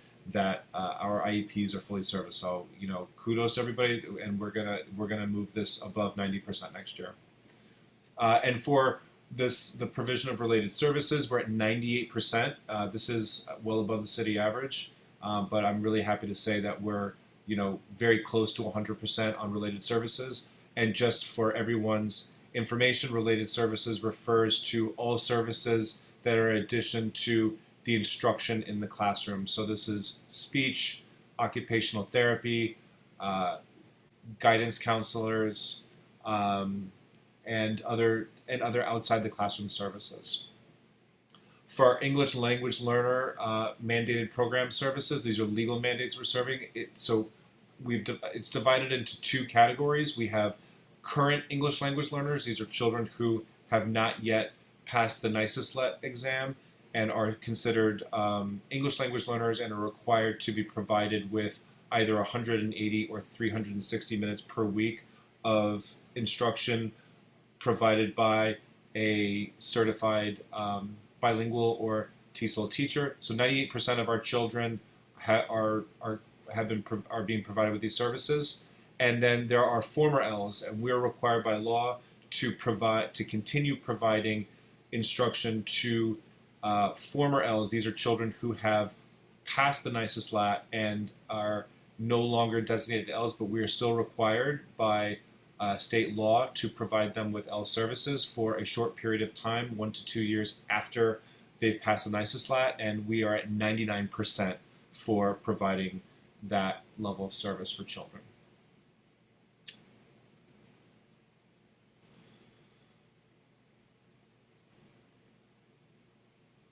And I have 3 more pieces, and then I'm just going to close out, just announcements that I'm sure everyone's aware of. But I just want to announce again that high school admissions offers were made available today in the My Schools website. So please reach out to your parent coordinator or guidance counselor if you've not been able to access those results. But the high school offers from the main round were made available today in My Schools. I'd also like to announce that 3K offers were emailed out June 6th at the beginning of this week, and are also available on the My School site. for families who of 3K children who have been able to activate those, but they're also been emailed to families who have applied to 3K, and then they will also have hard copies arriving mid-June in the mail for 3K. And then finally, I just want to alert families' attention to this. You know, this is the month when a lot of things are happening, but one of the things that does happen in the grand majority of our schools is the family income inquiry form is sent home by schools. And the family income inquiry form, this was formerly known as the lunch form, but this is the form that families complete and the information on these forms determines our school's Title I eligibility status. So I want to announce out there, and principals and parent coordinators will be of schools that do need to have families complete these forms. Not every school in District 20 does, but the majority of schools do. It's very important that these forms are completed because they are considered when determining the Title I status of a school. And just for everyone's information, when schools are Title I eligible, they receive additional federal funding to support their school programming. So it's a really important thing. It means more money for the schools. So I just want to kind of alert everyone to the family income inquiry form. It's not due to be complete until the end of the year. So it will begin to be sent home likely beginning next week. But I really want to just raise that to everyone's attention. And that concludes my report. Thanks so much, David. Really, really good stuff as always. Very broad overview, a lot of topics. I have questions, but I'll open it up to fellow council members first. Any council members like to ask a question? Elizabeth, go ahead. Oh, yeah. So when the Robb Elementary School shooting happened, my son, the same day, his middle school, we had a warning and they had to be scanned. All the students were scanning in. So I think we're amiss not to talk about the school shooting that happened so recently. And what are the higher ups discussing about our safety of our children? That's a great question, and it's something that's been on everyone's mind, and not just the shooting in Texas, but the rash of shootings that's been happening around the country, in schools and outside of schools. Absolutely. The chancellor and the mayor's response. There's been a lot of talk around. I've heard a lot of talk about buzzers. I've heard a lot of talk about other additional security measures that could be put in place, and what's the discussion around them. Currently the Department of Education does staff a school safety agent at every single school, and at every single school where there's an entry point for folks to come into the school. So that is our primary method of ensuring that any visitors to the school are screened. The school safety agents are employees of the New York City Police Department and do have direct communication line to the police department through their communication equipment. So that is currently our primary method for ensuring safety in the school when it comes to like somebody walking into the school as a visitor. And then beyond that, we have all of our general response protocols. So all schools are required to execute drills every year for evacuations, obviously, and this is something that we're all familiar with. Fire drills and such. These are now call them evacuation drills, but we also execute soft lockdown drills every year. We execute one in the fall and one in the spring. Every school is required to do it, and that is monitored through a central system that is an agreement and collaboration between the Department of Education and the New York City Police Department. It's called the Safety Plan. So as a part of the Safety Plan for every single school is that they have to conduct at least 2 soft lockdown drills every year and report the dates that they do them. Thank you. No problem. Jen, go ahead. Hey, so I have a couple of further questions about the school safety stuff. There have been some parents that have expressed some confusion at the difference between a soft and hard lockdown. And the second thing I wanted to ask is, I did see a Chalkbeat article that there was a discussion on whether or not to lock the schools doors and only allow entry to like people that have been like that have appointments that are approved and so forth. Can you clarify a couple of those things? Absolutely. I'll start with the difference between the soft and the hard lockdown. So the difference between a soft and a hard lockdown is that for children, there's no difference. In a soft or a hard lockdown, for a child and a teacher in a classroom, the same thing happens. The door is locked, the lights are off, and the children are moved away from any visibility from the hallway or from a window outside. Like that's what happens in a lockdown, and that's either in a soft or a hard lockdown. In a soft lockdown, and that goes for all staff with the exception of a building response team, which is the principal along with identified staff members who work who have specific roles on the building response team, and they're the ones who typically respond to school-based issues of safety. In a soft lockdown, it's a soft lockdown is where there's no imminent danger.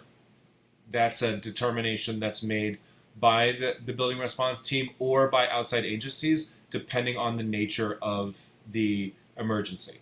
But in general, a soft lockdown means that there's no imminent danger, and there are school staff, most notably the BRT, who are mobile throughout the building, if that, okay?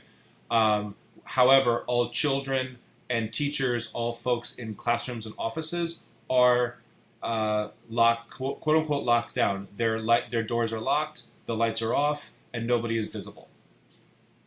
In a hard lockdown, the difference between a soft lockdown and a hard lockdown is in a hard lockdown, the BRT and all of the other mobile folks in the building are locked down as well. So that means that the principal, and all other members, typically assistant principals, deans, other non-classroom based staff, these are typically the folks that are going to be on the building response team or the BRT. Those folks are locked down too. That's a hard lockdown, and and definitely in that case, the New York City Police Department are the only people who are going to lift the hard lockdown. A soft lockdown can have some flexibility in terms of how it's lifted. Thanks. That's good. And about locking up the schools? That's not something currently that I've heard is an action that is going to be taken. I will definitely communicate the concern and the idea is, and you're not alone. Like it's not an idea it's an idea that we've heard around in the media, and we've definitely heard in conversations with folks, especially after this incident. So I'm definitely going to make sure that this concern is communicated to Central DOE, and I know that it's not something that is being taken lightly or something that is falling on deaf ears, for sure. Great, thank you so much. No problem. I have a question. There is any video that show the parents how is going on in lockdown? As we always listen to words, but we didn't see like a visual video to see how it's going on. Got it. Can I just ask you to I want because at the beginning I was missing a little bit because I think there was some background noise. Can you just say the question again one more time? Is there any video show the parents how is going the lockdown? Is there a video to show how the lockdown happens? Yeah, inside the school when it's lockdown or an emergency.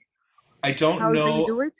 Yeah, I don't know of any video or visual that describes it for parents, but I can definitely look into that and get back to you. Okay, thank you.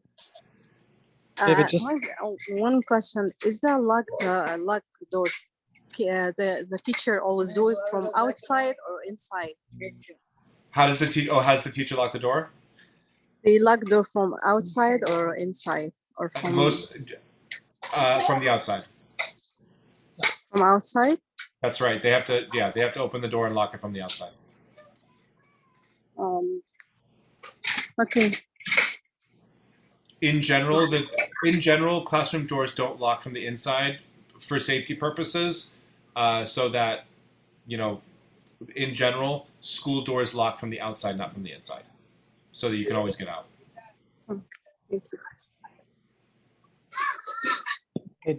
David, just a follow-up question. On the lockdowns, what about kids who have sensory issues? Kids who are autistic, non-ambulatory? How are those children accommodated? It's a challenge. The more sensory issues, the more, special needs that children have, the more challenging a lockdown is. That's why that's another reason why it's really important that the drills are conducted so that staff and students are aware of how to go about doing it, and teachers are able to have discussions with their children, to be able to explain how it happens and be able to make the accommodations that can and need to be put in place in order to support the lockdown going the way it needs to go, so that everyone's safe as well as comfortably as possible. And our teachers do a great job of this. Like they do a great job of being able to work with individual kids and provide as safe and as smooth an experience as possible. But that being said, having to go through a lockdown drill is not fun. It's not something, right? So, but that being said, teachers really are our point people for kind of communicating what individual students' needs are. And I know our principals work directly with teachers in the cases where, an individual student or a group of students need a particular resource or a material that could help that go a little bit smoother.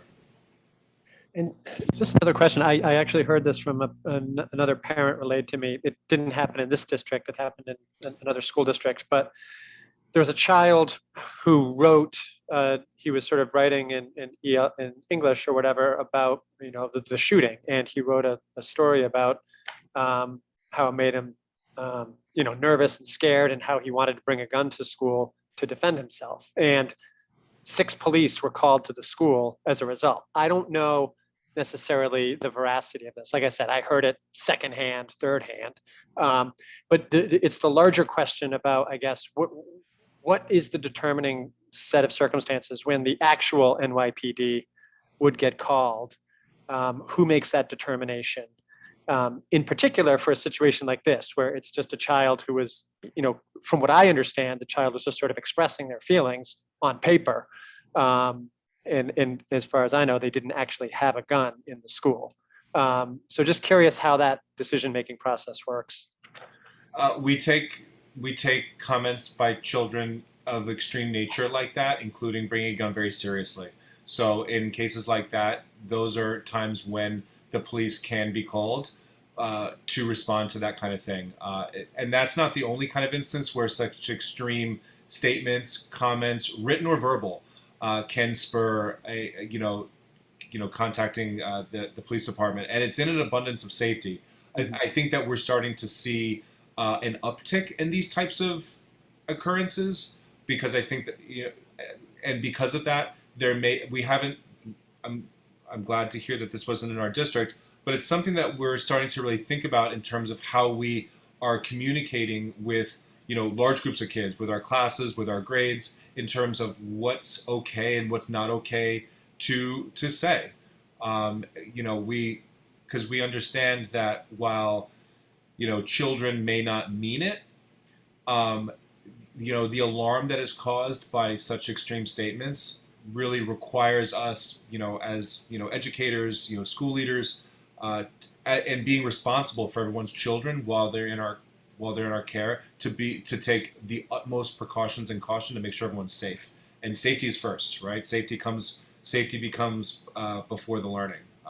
And so in that case, the school has the ability to do so if they feel like there's a cause. And somebody saying I'm going to bring the gun to school is definitely cause. And again, like I was saying, just writing it Yep. in an essay, a teacher picks up that essay and reads that would trigger. What would actually happen then? Would the teacher notify the principal and the principal makes the decision? Yes, the principal and guidance counselor usually in those cases as well.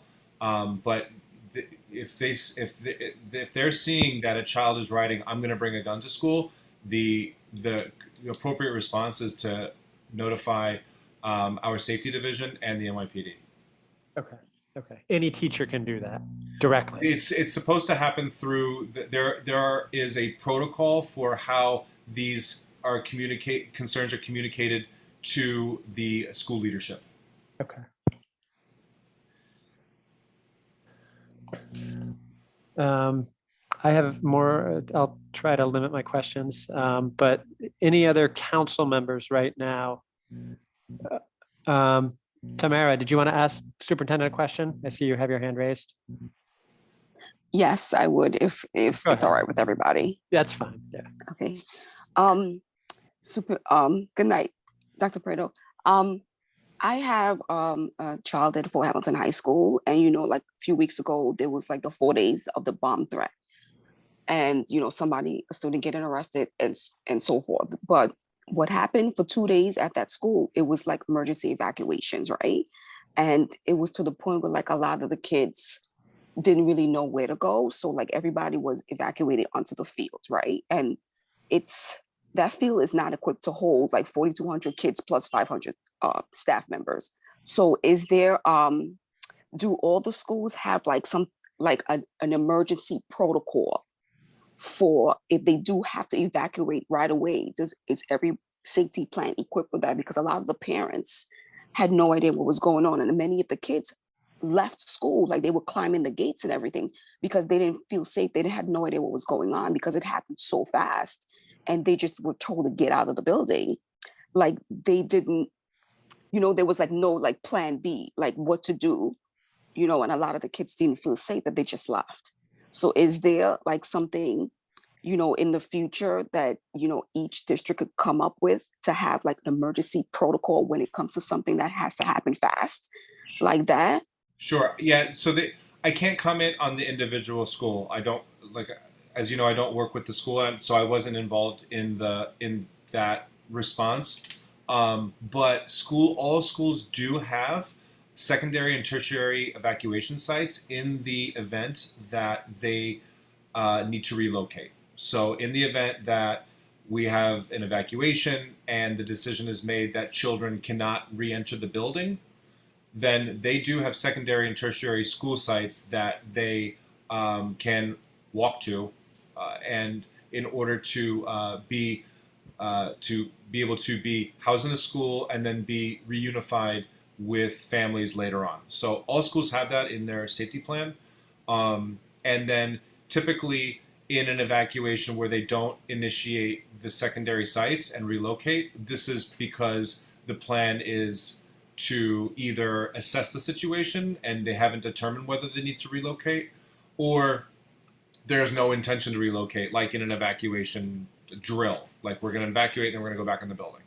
So the secondary and tertiary sites is not part of our drills. We don't typically practice that for a lot of reasons.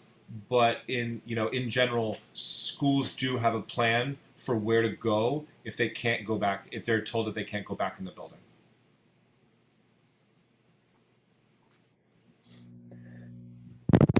David, a very quick clarification. Do you mind pulling up your slide again for the ELA results for iReady? Sure. And perhaps you can sort of talk, I can ask the question as you're doing that. The middle category, I just wanted to clarify the understanding on the data. There's the category that's green, which are students scoring above grade level, and then red is below. And then what is the yellow category? 1 grade level below. Got it. Okay. So the solid green is on grade level. Striped green is above. Okay. I understand. So anything yellow and red is below grade level. And just to clarify, you showed the Acadians data, which had 38% below. Okay, so that does match. It looks like that does match with the iReady. Is that? It's in the same, yeah, it's in the same range. It's in the same range. Before I wasn't sure. I thought only the red was below for reading. And so I was a little curious why Acadians, so many more were below, but not. And then just sort of last question from me on your presentation and comments is the recovery services. You know, you showed the students with disabilities, the 89.3%, and then the 99% on related services. Yeah. Looking back on a year of recovery services, you know, this is something I know it's been kind of SIRS. hit or miss, up and down, everything. What's the experience been like over the past year? How has that been implemented? What are the successes? What are the challenges? Is it going to continue? Is there funding continuing next year for recovery services? I don't know if they're going to continue the funding for recovery services. I know that the recovery service funding was specifically to address services that had not been provided during remote and blended learning during the pandemic. So, but like by that, it would mean that we have been serving children this year. So I wouldn't imagine that that's something that's going to continue in that strain. But I don't know, and we'll see what we're going to see as they. Announce more around the budgets. Schools have been able to start working with their budgets, but there has not been any announcement. So I can definitely look into that and get back. As far as our experience this year with SIRS, we were very successful in being able to offer SIRS services to all of our families. So 100% of families were offered. Especially who were eligible for them, were offered special education recovery services, which was that was a challenge in itself. We at mid-year, I'm going to look at the numbers one more time, but at mid-year, 54% of our families had, 54% of those had been delivered and completed, because the range of services was. It was different, like basically depending on the child and the service, what was needed in order to provide the recovery services was different. Some children needed 6 weeks, some children needed 20 weeks of services. So that was one thing that kind of determined what percentage of children we were able to fully serve. A second piece that was something that was a big challenge for families and for schools was when the school could provide the service, and then if that could work for the family. So we were working with our special educators in our schools, and these services by and large had to be provided outside of the school day. So like in the morning, in the afternoon, or on Saturdays. And depending on the availability of the staff and the teacher, the programming of the school, like a lot of different factors, schools were able to offer in one or more of these venues. And understandably, this either did or didn't work for some families. Some families were either able to accept and be able to do them because it worked for them, and then some families weren't able to for a variety of reasons. So that's one factor that went into some families not being able to be served, was just the ability for the program that the school was able to develop matching up with the needs and availability of the families. So that mid-year, that 54%, I like data. So the mid-year 54% had been delivered. Yes. That's of all you offered it to everyone who's eligible, and then of all the ones that actually accepted, because not all families probably accepted, right? No. Some number just didn't respond for whatever reason. So you delivered 54% of the ones that accepted. And is that something you guys track? Like you can track monthly, quarterly? Do you expect that to be on 100% of delivery by the end of the year? We've never done it before, so I don't know if there was we didn't have any expectation. What we expected was to be able to offer to everybody. Right. right. Yeah. But, understand, due to it being, not mandated, so it wasn't like a legal requirement on either end, either on the school's end or on the family's end, Right. to accept and deliver. It was our charge to offer. So the 54%, how do you guys calculate that? Say that again? How do you calculate that number, 54%? What would the numerator and the denominator? For the plans that were drawn up for the child, like the services that needed to be recovered, whether they were guidance counseling or academic or whatever the services were, speech, and then the hours, the number of hours. Okay, Yeah. measured in terms of hours. Yeah, like by and large, we measure the delivery of special education services by time with the licensed teacher. Yep, got it.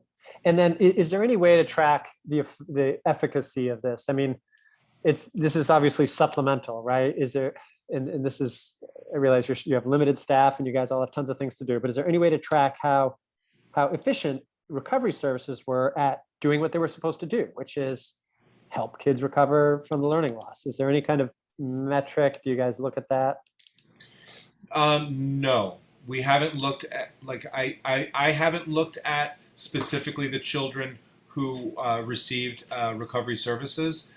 It would be, there's a lot of, just to be honest, there's a lot of variables at play.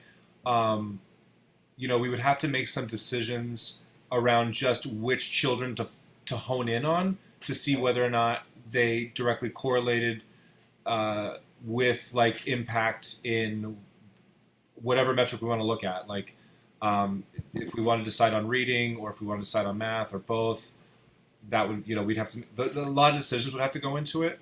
And then there are children in the recovery services, some of them weren't, directly academic, so there were children who were just receiving speech and language instruction, which obviously ultimately leads to academic improvement, but it's not by itself in a vacuum academic, and so difficult to measure. So it's an interesting thing. I hear what you're saying. I would like to be able to say definitively these recovery services had this impact, but I have not done yet, and I don't know if anybody in the DOE or in the special education office has done that. So I can reach out and see.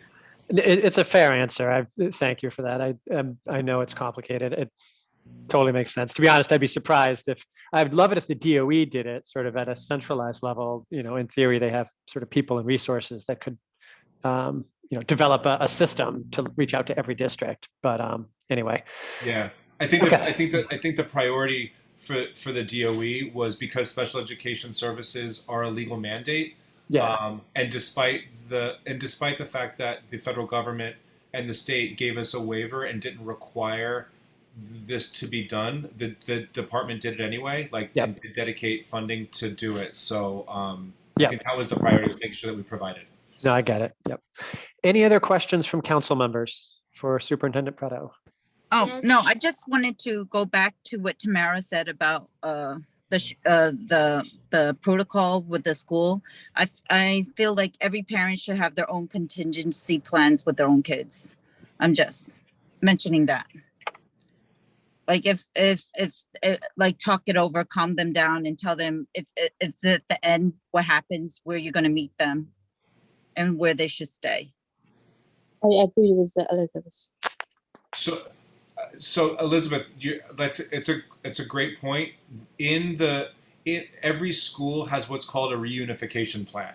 So that's the plan of when parents are going to come pick up their children, how that happens, because when children are picked up at school before the end of the school day, they have to be signed out, and we have to make sure that the school releases the child to their parent or their legal guardian, the people that have been identified in the emergency cars, that these are the kids that can pick up this child. Oh, but Tamara was talking about how in her school, in that school, that the students were leaving, like they weren't staying in one specific location. Waiting. Yeah. Okay. I hear you. I that would not be. I'm not sure what happened at that school. I would just say that in terms of our plans for how we go about executing these drills, no children would be leaving without. But I also operate, 3K through 8 schools, so no 3K through 8th graders are allowed to leave school on their own accord. In high school, you have children who are over 16, and the potential for that is, there. But none of our children can leave school without being released to a parent or a guardian. Okay. All right, I think we should move along. I have a question. May I ask one question, Steve? Of course, Li Ping, go ahead. For the Stevie. Are the pre-K student qualified for the summer PEBT? Do pre-K children qualify for the PEBT, the supplemental payment for the lunch program from the state? Yeah, I asking about like $375 that the summer PEBT. I'm not sure. I'll look it up right now and confirm.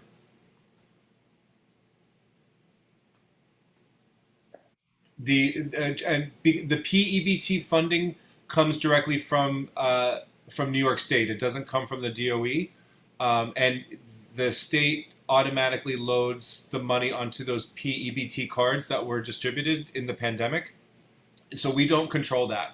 It comes directly from the state. But I will look up and see if pre-K children are included. And I would imagine that if they were included on previous payments, that they would be included on this one as well. Thank you. No problem. Okay. I will just share a few quick comments for the president's report and then move along. And I just want to get my screen ready to share.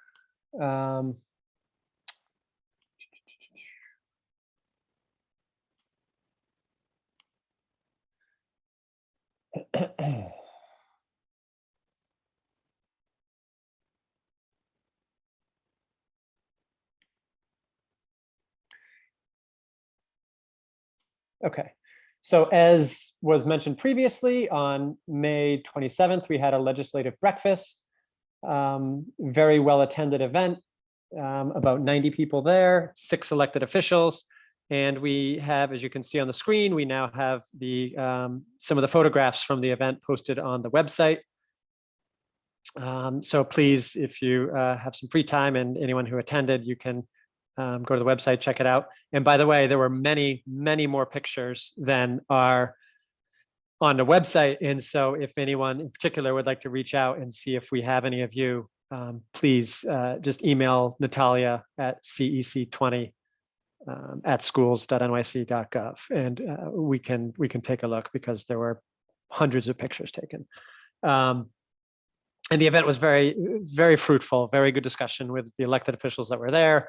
Of course, Councilmember Joseph was there, as we already heard, Councilmember Brannan, Assembly members Colton and Abate. I know I'm forgetting a couple. Lori Windsor was there representing Nicole Maliatakis's office. Jane Dung was there representing Andrew Granardis's office. So, and then just wanted to provide a quick update on the impact of the mayoral control legislation that was just passed. I won't go into all the details, but there are some very tangible impacts. And I went through this with the CEC already, but it will change a few things about CECs and the DOE and superintendent's office and a few other things. So the big change, of course, is extending mayoral control for 2 years. The panel for educational policy has increased to 23 members from 15 members. Now there are 5 members elected by CECs. And the process for doing that will start in July, and it will conclude by August 15th. So by August 15th, we're going to have a whole new PEP And it's going to be, like I said, 23 members up from 15. And CEC presidents are voting on the new CEC members. And each borough will have their own CEC elected representative on the PEP. Of the mayoral appointments, now of the 13 mayoral appointments, one must be a parent with a child with an IEP, one must be a parent with a child in a District 75 program, and one must be a parent with a child who's an English language learner. It also is a little bit more difficult for the mayor to fire the appointees, although there's language there that makes it pretty weak, to be honest. It looks like the mayor could still fire appointees if they chose. So for CECs, I already let everyone know, I'll say it again, we're now going to have 12 voting members. There will be a District 75 representative on every CEC. I read the text again. It's not clear if we will be adding that 12th member at the next election in the spring of 2023, or if there will be a special election to immediately add a member, but let's just keep that in mind. There may be a special election coming up, or it may not happen until next spring. I'm not sure. There's also the provision to add another student member for 2 student members in total. And then there were a couple of changes that we like. One is that the Department of Education must render a written response to any resolutions passed by CECs within 30 days. So that will be very nice to actually get responses to all of our resolutions. And then the CEC representative is now a required mandatory member of the district leadership team. And then as far as superintendent hiring process goes, there is now there's a provision in there that would mandate a minimum of 3 candidates to be interviewed. And CECs are also now going to be involved in the parent coordinator hiring process. Interestingly, I hadn't been aware that was under consideration previously, so that was a little bit of a surprise to see that. And then, of course, there's also the class size reduction bill, another bill separate from the one that the mayoral control bill. And I'm sure all the schools are now aware of this, that by 2027, we have to have K through 3 class size capped at 20 students, grades 4 through 8 capped at 23 students, and high school classes capped at 25. The obvious question in everyone's mind is how much this will cost and how can it be implemented? Supposedly there's some exceptions in the bill. The text that I've read is severe economic distress, space constraints, subject to agreement with the UFT. So it's going to make things a little more, I guess, complicated for sure for schools. And by the way, the governor hasn't signed these yet, but the legislature has passed them. So unless something really unexpected happens, these are going to become law. So those are the only 2 updates that I wanted to share for my report.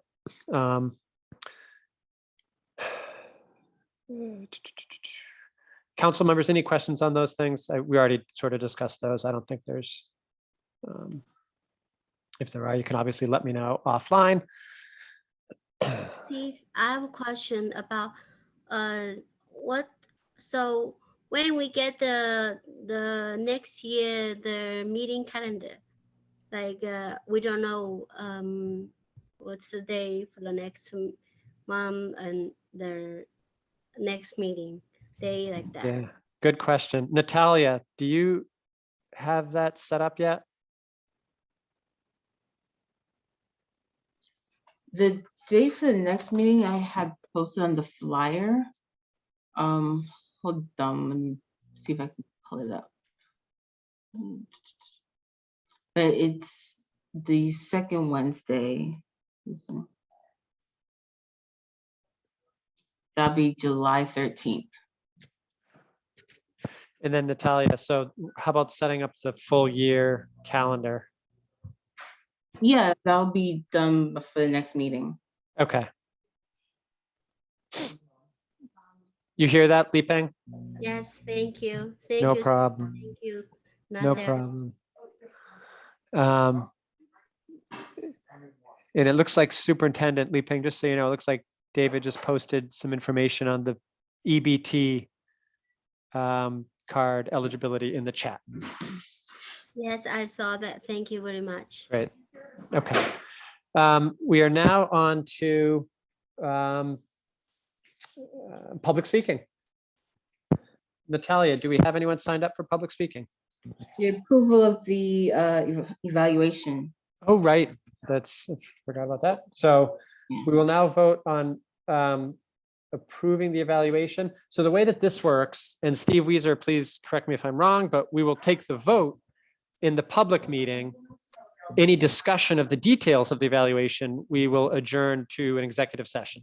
Steve, that's correct, right? Yeah, that's the best practice, just because it has personnel information in it. Yep. So is there any, if any council members would like to make a motion to actually discuss the contents of the evaluation? We've obviously been sort of working on this a lot offline. But if anyone would like to have a sort of an open discussion about it, make a motion now to go into executive session. And otherwise we will just call a vote, a roll call vote to approve the evaluation.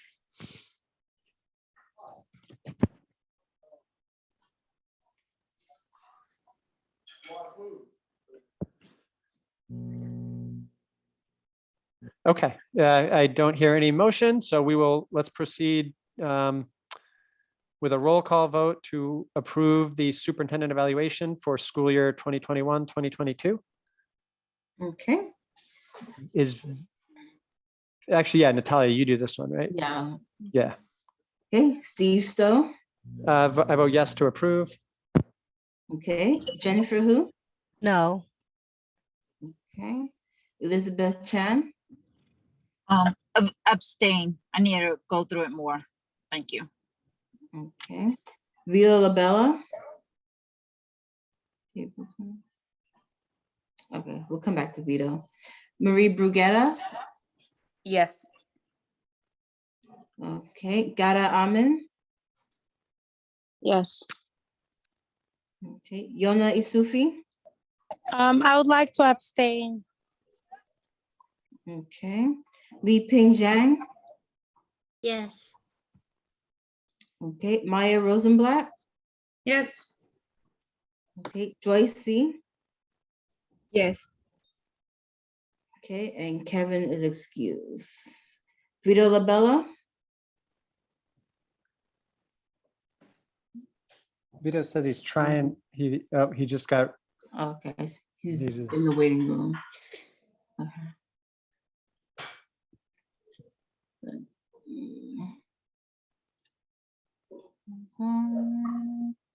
Still joining.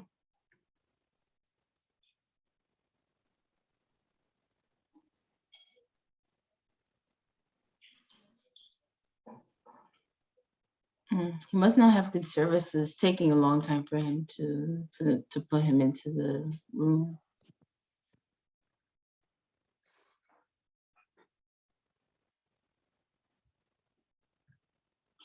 Yeah, it seems like it's hung up. It just says joining.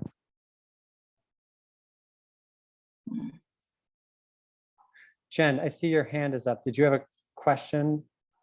No, I just wanted to say something short, but I don't have to do that now. I could just do it after we take the vote.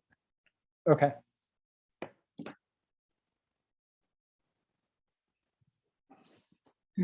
Natalia, what's the vote count at? 6 yes. Okay. 2 abstain, 1 no. Okay. So regardless of if Vito can join or not, it passes. Yeah.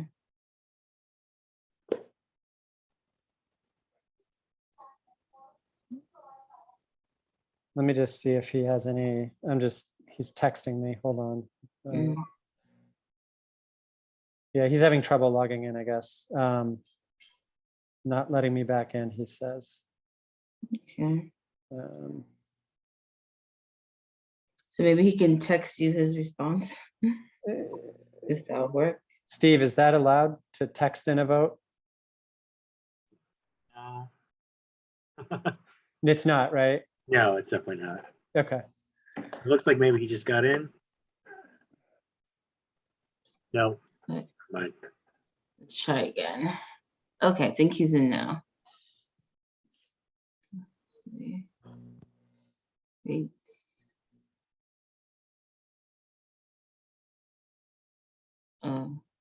Vito, are you there?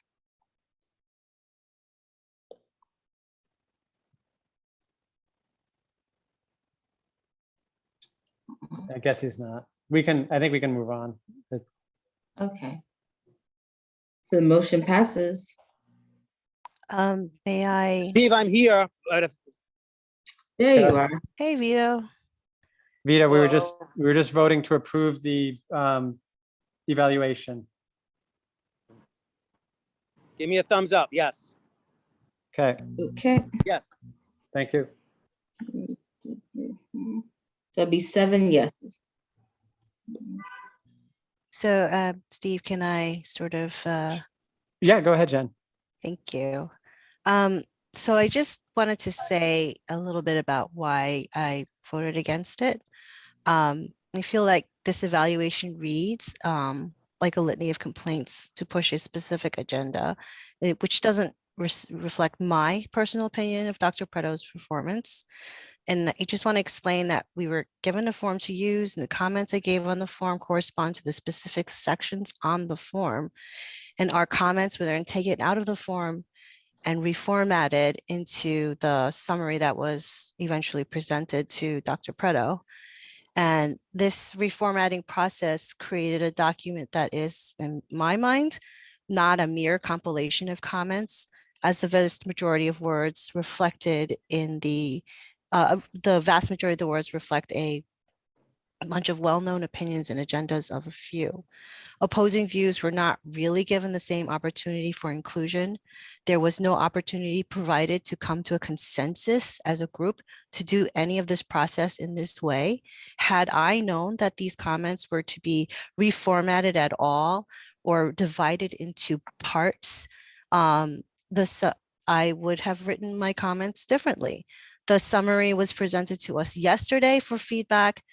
And for the vast majority of what was written in the voice of 1 or 2 people. Some edits were suggested. I actually suggested a lot, I admit. And thank you, Steve, for going through them so thoroughly. But only one person got to decide which edits to keep and which edits to leave out. All of this had to be done before this meeting. And as a busy parent, there's really only so much time I can devote within the past 48 hours, 24 to 48 hours to devote to get my voice heard. And as such, I feel that my comments are taken completely out of context, and the summary does not accurately portray my evaluation of the superintendent. So I also want to say that it is my opinion that the vast majority of words in this document reflect the voice of only a small group on the council. As such, this document, again, in my opinion, does not reflect the opinion of the council in its entirety. I understand that some on the council have been keeping a low profile, and I would like to remind all of us in the community that silence or lack of participation does not always equal tacit approval. That's it for me. Thank you. Okay. The points you make, I don't disagree with anything about collaborating and coming together on things. You know, we've been talking about this for several weeks now, and so I've multiple times asked for input and look for input, and I always do. So I'm sorry you feel that way, Jen, and we'll do better next time. Thank you, Steve. Yeah. Any other? I guess we're done with superintendent evaluation approval, right? Yes. Let's go on to public speaking. Natalia, anyone signed up for public speaking? Let's hold on.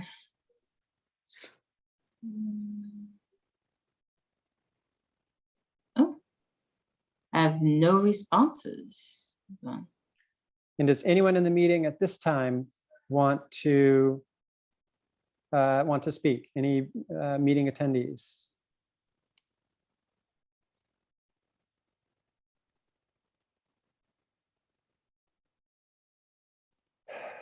I think we're good. Oh my goodness. Hi, Steve. Yep. Hey, is that Li Peng? Yes. I have a question about next month meeting. Is it we went to school? Which school we know, do we know that?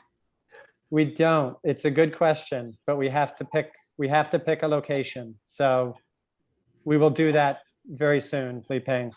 So when we will get email about the meeting school? Yep. I mean, when? As And- soon as possible? As soon as possible, yes. Okay, thank you. Yes. Yep. Steve, I have a question. It's Maya. Is it possible to ask you for providing an update about the special art school? I don't remember the name that was in question in District 20. Is 936. Yeah. Is it okay to give it 1 minute for the update if you have anything to share?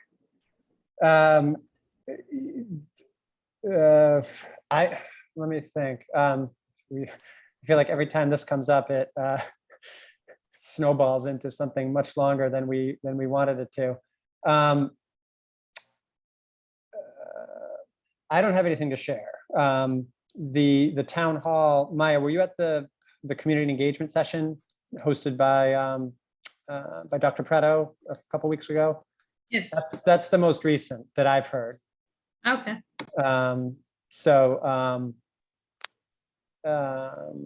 Yeah, I don't have anything other than that. Yeah, there's no updates since the community engagement session. We're still looking at the results. Okay. May I speak? I'm gonna speak Arabic. Then may Tagreed or someone translate to English, because I want to talk about the school MS 936. That's fine, Gada. Let's just officially make a motion. The meeting is officially over, so we should make a motion to add this to the agenda, because I do want to keep this from just turning into an open. So we'll make a motion to add discussion about MS 936. I guess we're not really, it's 9 o'clock. 5 minutes of discussion on 936. Is everyone in favor of that? Yeah. Yep. Any objections? I know time with some of our meetings, people have been saying they go long. Okay, so everyone's in favor. Go ahead, Gada. Sorry, I just wanted to clear that with everyone. أنا كنت عايزة أقول إنه مدرسة في الأول الهدف من إنشائها كان لسد حاجة المنطقة التعليمية اللي موجود فيها، المنطقة السكنية للمكان اللي هي فيها. أنا شايفة إنه مش من إن هم يعملوا اختبارات دلوقتي لدخول المدرسة، ده بيصعب وبيقلل فرص الطلاب إن هم يدخلوها. وإنه أنا شايفة إنه ما كانش فيه أي نوع من استطلاع الرأي يتعمل عشان إذا كان إنه يخلوا المدرسة تبقى باختبارات أو لا. احنا اتفاجئنا، كل أولياء الأمور اتفاجئوا إن المدرسة بقت دلوقتي باختبارات للدخول. ممكن تعملي ترجمة للكلام؟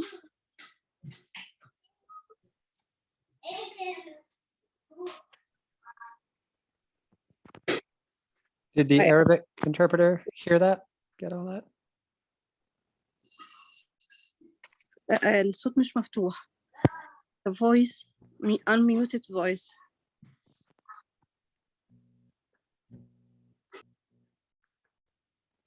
You hear me? Because start translation since she started. You were unmuted. They didn't listen to you. We couldn't hear your interpretation. I'm sorry. Yeah, but I unmute myself. I didn't know from where the problem. You unmuted yourself. Good. Yeah. Okay. Because this is my shift, so Okay. I didn't know why you didn't hear me. عيدي كلام تاني تترجمي. Am I the only one that I did not hear the interpretation? Did anyone else? Does everyone agree with me? Yeah, No, I didn't hear anything either. Okay. Didn't hear. ممكن حضرتك تعيدي كلام؟ Now you hear me or no? Still? Yes, I hear. can hear you. Yes.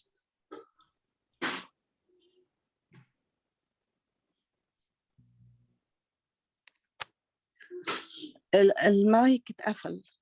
You muted now. Yes, the translator's muted now. Yeah, Arabic interpreters, we need you to interpret not in the interpretation room, but here in the main room. So if you can unmute yourself here in the Zoom and then interpret what the member is saying, that would be great. Yeah, Ms. Gada mentioned that when this school is established, it is established for the requirement for the community and for the student in the community. But we, the parent, we are surprised because we find that they stated that the student have to take a test to be admitted to this school, and this will minimize the chances for the student from the school community.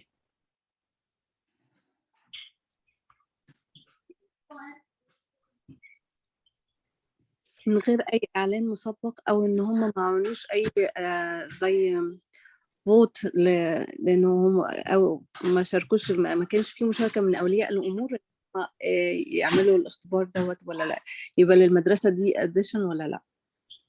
Yeah, and this is happened without any announcement to the parents or guardian, and also without any vote for this to take this test. And yes, we are not part of this decision at the parents.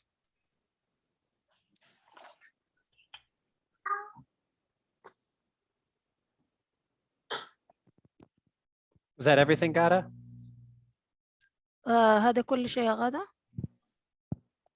Yes. Yes. Like, I mean, they didn't take any, like, they didn't make like a voting up the school that if they want with sharing with the parents, so they can say their opinion if they want the addition for this school or not.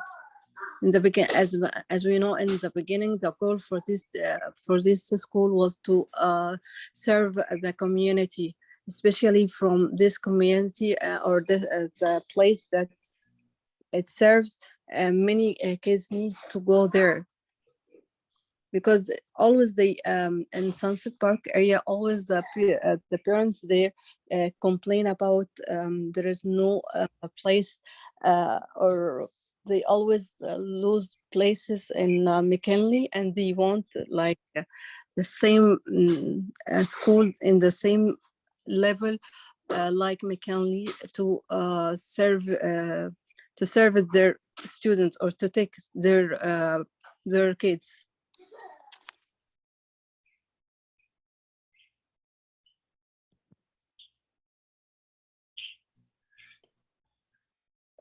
Gada, Gada, were you did you get to go to the engagement session? بيقول لك رحتي على اللي هو الجزئية بتاعة الانجيجمنت أو التواصل. No. When? No. What was the date? Where and when? It was I'm not going to get the date right. I think it was the 17th. I don't think it already happened. It was one of the events we had. We had a really busy week of events. It was يا May بقول لك 24th. كان في أسبوع يعني مليء بالمناسبات وبالأحداث. كان أعتقد يوم 17 بس مش متأكد، لكن هو عدى اليوم. May 24th. It was on May 24th. كانت 24/5. No, I didn't present. But talking like, because I from many friends that live in Sunset Park, and they were complain about this. They have like, they are disappointed that after the kids, they feeling like they found the school with this level of education, then they start like opting to go and site. Yeah, no, we definitely gotta. David, is there a next engagement session planned, or is there هل anything? سيكون هناك محاضرة أخرى لأولياء الأمور أو لمشاركة أولياء الأمور؟ ديفيد؟ No, there's not currently a follow-up. حاليا لا. There's not. فقط متابعة. ممكن you can make a the translator, you can make a mute so he can talk. There's not currently a follow-up community engagement scheduled, but I am like right now we're looking at the results of the community engagement. We wrote down everything pretty much that was shared in the breakout rooms, as well as captured the chat, and we're using all of that information to inform future admission cycles at the school. But I imagine that we will have future community engagements around this topic. There's clearly a lot of feelings and ideas and around the school and this shift. So you know, this is not the last time we will speak about this for sure, but we do not currently have a follow-up community engagement scheduled. Okay, thank you. Okay, I think that will conclude our meeting for June. As Natalia said, Natalia, can you just repeat the date for the July meeting?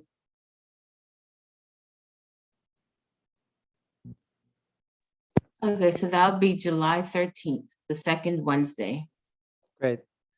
So we hope to see everyone July 13th. I'll make a motion to adjourn the meeting. Seconded. All in favor? Aye. Aye. Any opposed? Okay, have a good night, everyone. Thank you. Congratulations on ending before 10. Yay. To everyone, good night.